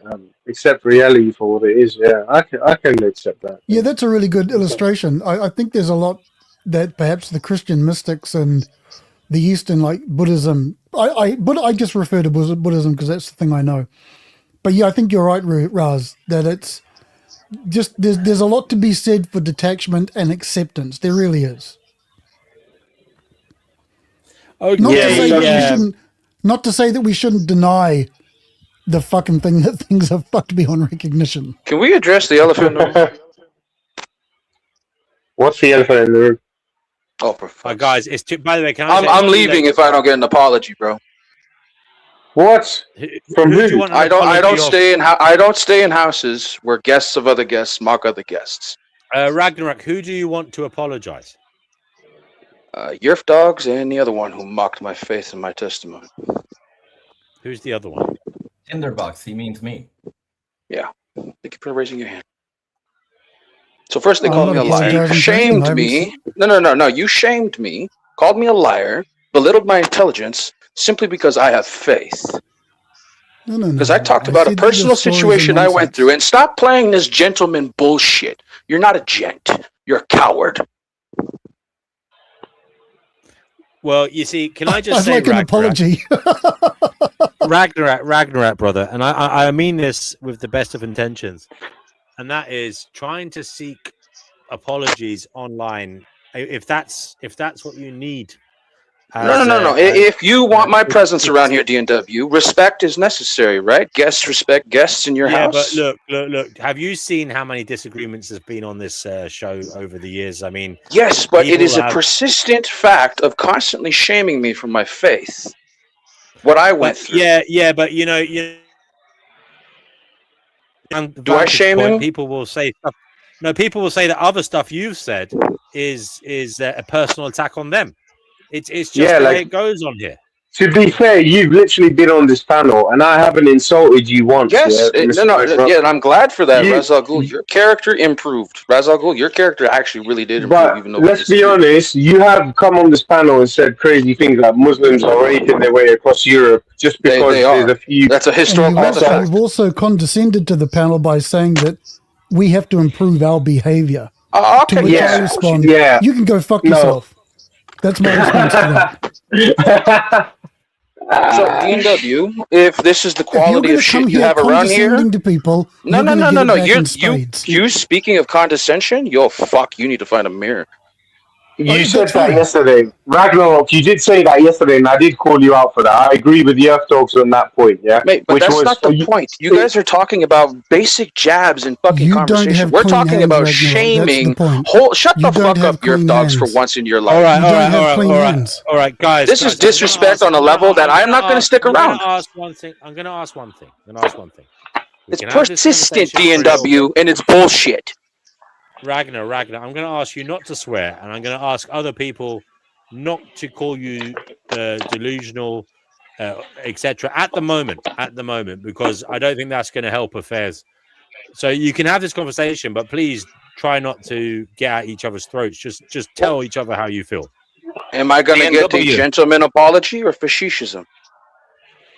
Well, look, I'll be honest with you, Ragnar. Yeah. You're probably not I don't sit at tables where people shame me for my faith. That's the point. You're probably not going to get an apology. Now, okay, I won't sit here then. Ragnarok. I would No. My Bible literally tells me if I enter a room and people mock me for believing in God, leave. Your Bible, where does it say that? Well, then follow your Bible. It says those who do not sit with them who mock the faithful. Just like, are you fucking crazy?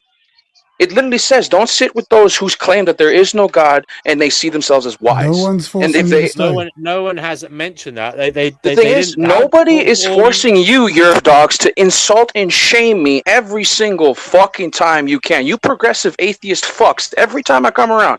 Every single time. Every single time, without fail, when we're talking about topics, not even related to my situation. That's the problem here. It's constant, like your demons are acting up and you constantly attack me for my faith out of the blue sometimes. When we're talking about topics not even related to faith. You need to listen. You specifically seek to shame me when we're not even talking about faith and spiritual stuff. I brought up how a cannibal cult was hunting me the fuck down and I survived. You called me a fucking liar. I don't believe you. I don't believe your story. You don't have to. I don't care. I don't need your validation. I don't need your permission, dude. You obviously do care. No. I respect DNW. I respect this space for the most part. But are you going to continue to shame me for my beliefs as a fucking atheist? Are you going to continue to do the typical Fedora bullshit? I think your beliefs are not. You believe that you and Napoleon. Ragnarok. What I will say, I'm not going to stick around if I get mocked. I'll talk and disagree. Ragnarok. You need to understand that it's not about Yerf Dogs, it's about the listeners. Now, listeners are the people you have to worry about. Yerf Dogs or anybody else you're talking. You may have a disagreement, but the listeners will decide for themselves. Do you not trust listeners to decide for themselves who is the same? They will most likely see him as some shameful fucking prick who likes to shame people who believe in God. Every time somebody's faithful, me or somebody else, what will on shame earth them. are you worried about? Why are you worried about if that is your belief? Why are you worried? Because if Yerf Dog upholds himself as somebody of fucking intelligence, he wouldn't just shame people for their faith. To be fair, I thought you're coming across. Wait. Wait.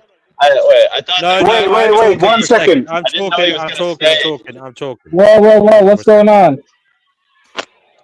You're not coming across as someone, Ragnarok, in your assessment here. You seem worried what others think of you in relation to this. No, it's not that I'm worried, DNW. What about you? Are you going to allow people to persistently shame others for their spiritual beliefs? Are you going to continue to persist? That's censorship. He shouldn't be. Why are you asking him to censor? Ragnarok. That's freedom of speech. Freedom of speech. I get kicked in the nuts about this all the time. But if I started shutting the shop down here, there, I'd be shutting it everywhere because everyone on here is insulted by somebody in nearly every show. To censorship. Censorship. There will be nothing left. So I always say to people, it's up to you to defend your own quarter. And the list. No. You know what it is? I'm gonna leave and not come back. I would say it shows a lack of confidence in your own ability, or even the things you're saying. No. It's not a lack of confidence, DNW. It's actually self-respect. Yeah, but to be fair, Earth Dogs. No. 1 second, D. To be fair, I'm Why not aren't you being fair? Dogs, but Earth Dogs is a very level-headed guy. I've never really seen him get into shit on this panel. Like, he disagrees with me so many times, but Earth Dogs is quite a down-to-earth guy, man. He's not like a mad character, you know what I mean? So the strange part for me is we can talk about random topics nowhere near about religion or faith or stuff like that. He will, out of the blue, insult and shame me, and it basically in a way to shame my intelligence in front of everybody else here. So why don't you counter him then? Counter him. You know. I would say this is a lesson for you, Ragnarok. No, this is a lesson in my self-respect, and I don't walk in rooms where people mock. Fuck off. Well, then leave. I thought you were gonna go. I think that's a great shame, Ragnarok. I think that's a great shame. Well, hold out for hope some of you might behave better. I don't know. How about that? Ragnarok, you talk about strength, DNW. What about the politeness in your fucking room right now? It's all the time, DNW. Funneling me all the fucking time. You're the one who's overstepping now. Overstep anybody who believes in God. You fucking step on them like they're a bug, you Earth Dogs, and you know it. Yeah, but it's his you look at them right like they're to stupid and retarded. Wait, Ragnarok. Yeah. So wait, Ragnarok. So someone disagrees with you the same as someone. Hold on. Me and Earth Dogs get on well enough for me to say what I think is upsetting. I know you do. Ragnarok, and it's when he said your beliefs were delusional. Now that is what was said, and that is the point where you flared up. Now you have to ask yourself why that upset you. If you believe your beliefs, why get upset when someone else calls them delusional? No. It upset me because you lack a modicum of respect for your guests. You mute me whenever the fuck you want, bro. Can I? I don't give a fuck. I'd like to say something here. What is going on, man? What the fuck? I could come on here. I mean, and I could talk about antinatalism, and there's going to be people who are going to say that I'm delusional and fucked in the head. That's politics. That's not what it is. Oh, yeah, but the point you're is, acting like you love to act like your hands are clean, but you want to say my hands are dirty. Interesting. But I'm not the one complaining. You are. So if you want to complain, no, I'm complaining about the lack of fucking respect in a place where people are trying to find gnosis. I don't think that your spiritual or your religious beliefs have any priority or any status above anyone else's. You'd be surprised. But I don't think they do. They're your opinions. You'd be surprised. I'm telling you what I think. I'd like to say a prayer. May the Lord give us peace. To be honest, this is not fair. You're not being respectful. You shame me out of the blue. That's the problem. Okay, I'm going to be totally respectful to you, mate. I believe. Are you? Dude, I told you a story where cultists were trying to cannibalize and sacrifice me. Okay. But you decided to call me a liar for that. Okay. Because I think that your story is untrue. You think. So what? So what? So what if I think that?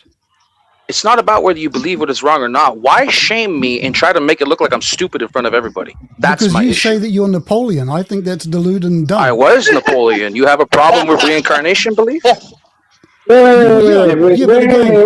This guy was Napoleon? This is why initiates don't talk to you fucking retards. Your opinions don't have any status above anyone else's opinions. Either antisocial personality. Wait, guys, we'll have a little interlude with Kenny. Kenny, do you want to say your prayer? Go on. Sing us a song, Kenny. I got self-respect. I'm leaving. Fuck off. You're not gonna hear from me. Wait. Don't leave. Wait, I don't get how to question. Wait, no, I have question. Wait. I don't get how. Kenny, he's still here. Everybody shut up. Everybody shut up. Be quiet, Kenny's please. Gonna do O great and sovereign nation, hear the voices of the forgotten men and women who shall be forgotten no longer. Bless the builders of our beautiful wall, that our homeland may remain secure and our borders absolute. Protect our factories, our farms, and our fortunes from the plunder of foreign lands and the peril of the bad deals. Give us the courage to drain the swamp of corruption and the clear sight to strike down the lies of the established elite. Make our trade perfect, our military invincible, and our economy tremendous. Shield our glorious history from those who would tear it down, and grant us the unwavering strength to never ever surrender. For we are the loyal majority marching together towards the golden age. America first, today and forever. MAGA. Amen. Boo, boo, tomato, tomato. I'd like an apology for that. I'd like an apology. I'd like an apology for that prayer. I want an apology for that prayer. I feel offended. I'm afraid, guys, I've got to end the public stream unless Vegan Equilibrium. Are you No! sorry? No. Wait. No, I'm not staying on. No, wait. Don't end it. Well, I'm afraid, Absurd. That's just the way it is sometimes. No. Everything must. You guys can stay on at backstage and chat if you want. But I'll tell you what, we'll do closing remarks. Ross, you were on first, so you might as well say your closing remarks. Go ahead. Yeah, I'm going to take a little bit of time with this one, so be patient, guys. So basically, I'm going to be honest. Ragnarok, if you're listening to this, man, I think you really need to like yesterday you were talking about ego and all this stuff, but today it's like your ego is out of control, man. At the end of the day, I believe in freedom of speech. I'm against censorship, right? Kenny just gave that speech, you know. If Yes Dogs wants to fucking call you delusional, yeah, he has the right to do that. And you have the right to come up with a rebuttal as to why that's not true. Or you can shut the fuck up with all due respect. Stop coming on here and pandering for censorship and forcing people to behave. We're a panel of men here, so let's start fucking acting like sovereign men, okay? That's what I wanted to say. Thank you, guys. Okay, I think Tinderbox, you were next, I believe, tonight. Maybe I'm wrong, but I think you were. Yeah, that's fine. I don't really know the Ragnarok character. I had no idea what his faith was, what he believed in, or any of that. But when he told the story about the cannibals, it does seem very fantastical. So if somebody tells him that I told him, I don't believe it, it sounds like a lie.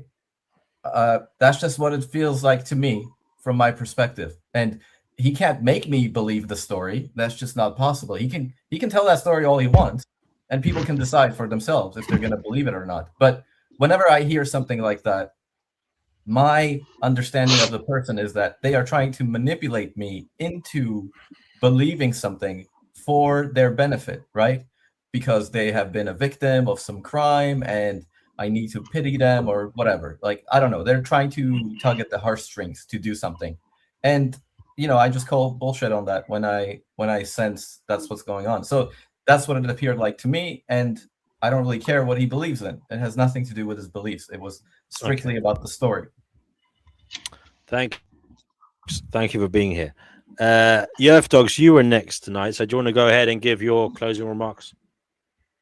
Yeah, I just want to repeat what I said earlier. I don't give anyone, to me, opinions are opinions, whether they're belief in a god or belief in DEI. They're just opinions.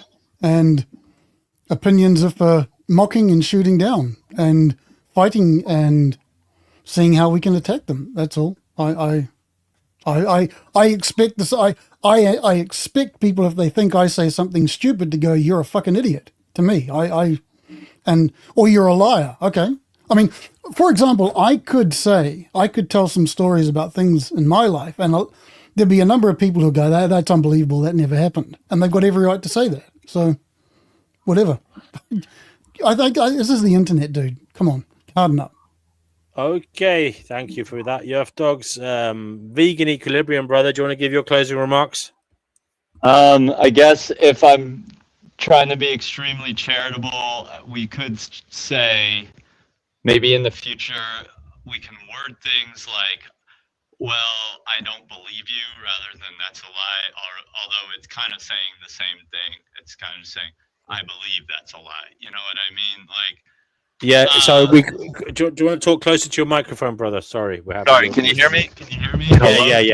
Yeah. I was just saying we could, yes, we should definitely call out these people. I do believe that Ragnarok is definitely a liar and probably has some kind of cluster B personality disorder. Although for entertainment purposes, it's good stuff for the channel. We don't know that. I don't think we should try and diagnose him, brother. So. Well, you know what? I mean, if somebody says they're the Yeah, but it might not be cluster B. It might not be cluster. What could it be? Schizophrenia. I'll give him this. He could be. His thoughts are too collected, in my opinion, for him to be a schizophrenic. It's called compulsive lying, and it is part of an antisocial. It is an antisocial trait. Okay. Or if he's completely delusional, it's still part of the cluster B spectrum. So either way, definitely important to recognize that. Make sure you take note, recognize it in other people. These people are kind of harmless in this situation where, we're in this online panel and they don't really know who you are or whatever. But if they are in your life, these are people that can greatly harm you and affect your reputation. They will do that if their ego is hurt enough, because clearly you can see there was a narcissistic injury there, and they will be dangerous to you. So it's important to recognize these things. Okay, thank you for that. Jay, do you want to give your closing remarks, brother? Well, all I gotta say is, I wasn't really here for too much, so I can't really say too much about the Ragnarok situation. But I just hope that we can all just get along and be cool with each other. And thanks again for hosting another live stream. And viva España! Why does everybody like Spain so much? I don't get it. It was good to see you, Jay. We haven't seen you in a while, so it was nice to see you, brother. I want to say, I understand why people feel disturbed when others disagree with them, maybe belittle them, and ignore them, think that something they're saying is ridiculous or unimportant. But that is life. That is life. That is literally what it's like all over the place. And people have their reasons for disagreeing with you. Sometimes it's a rational reason. Other times it's an emotional one. But the point is, it's up to all of us, unfortunately. And yes, it's a hard slog. It's up to all of us to try and hold ourselves together and not become irate, not become emotionally disheveled by what others are saying about what we're saying. Because at the end of the day, that doesn't do you as an individual any favors. It makes you emotionally disturbed. It also makes you sound a bit off kilter to those listening. And if you are worried about the truth and conveying the truth, and if you feel you have the truth, well, sounding, a bit off kilter and like you're losing the plot isn't good crusade to spread the truth. So it's just something I feel we all have a responsibility to ourselves for. And as I say, I don't condemn anybody for finding that difficult. We all do. But it is what it is. Nobody said it's going to be easy. Nobody said it's going to be easy. Look, Ragnarok is here, guys. I'll give him the last word. Now, please, Ragnarok, say something sensible. I'm going to shut the show after he stops speaking. Feel free to shout if you want to, guys, after he said something, because I know he might say something that might annoy people, but hey ho, we better give him a go. Today was a great case example on how the godless always seek to tear down and shame the faith. This wasn't an exercise of calling me delusional. This was an exercise of reputation attack. Basically, these individuals simply just want to make me look like I'm stupid because they haven't seen anything past real spirituality. They lived lives of death with nothing inside. No faith, no risk, no actual bravery. All you people do is shame and call delusional those who have faith. And I don't need to get uppity about it, but the reason I got uppity about it is because I expect a higher caliber of respect. And saying internet harden up is bullshit. Okay? You want to live by these rules where you're just going to harden up and be toxic as fuck and tolerate shaming others? You know what? I won't shame you for being a fucking atheist. But it's the Bible basically predicted you. Fools call themselves wise and they say there is no God. And every single time, you atheists, progressives need to understand this pattern you've been doing against me the whole time. This is why my fuse got short today. We're talking about topics not even related to certain things. And out of the blue, you feel the need to jab at me about my faith and how I said I was Napoleon or Alexander the Great. You come out of the blue with that. I literally don't even summon you to bring up to that notion. But you feel the notion to laugh at me. You call it ego in my case. Well, I'm not being a coward here. I'm talking to your fucking face. You case exampled me as if I was some fucking schizophrenic that is just some liar. When the truth is I have faced cults. And you know what? I don't need to brag about how many people my networks have helped. I really don't. I don't care for that. But I need to show you this. Okay. You people acted like demons, basically ass fucked you and turned you into a puppet. Okay, well, that was interesting. Thank you for coming on to say your piece, Ralph. Yeah, I don't think he even identifies as an atheist. He uses another term. Can you remind me? What is it again? Yerf, you said it doesn't. You don't even think about it. It's a theological non-cognitivist, or igtheist is the one way. Igtheist, yeah, that's it. Igtheist, yeah.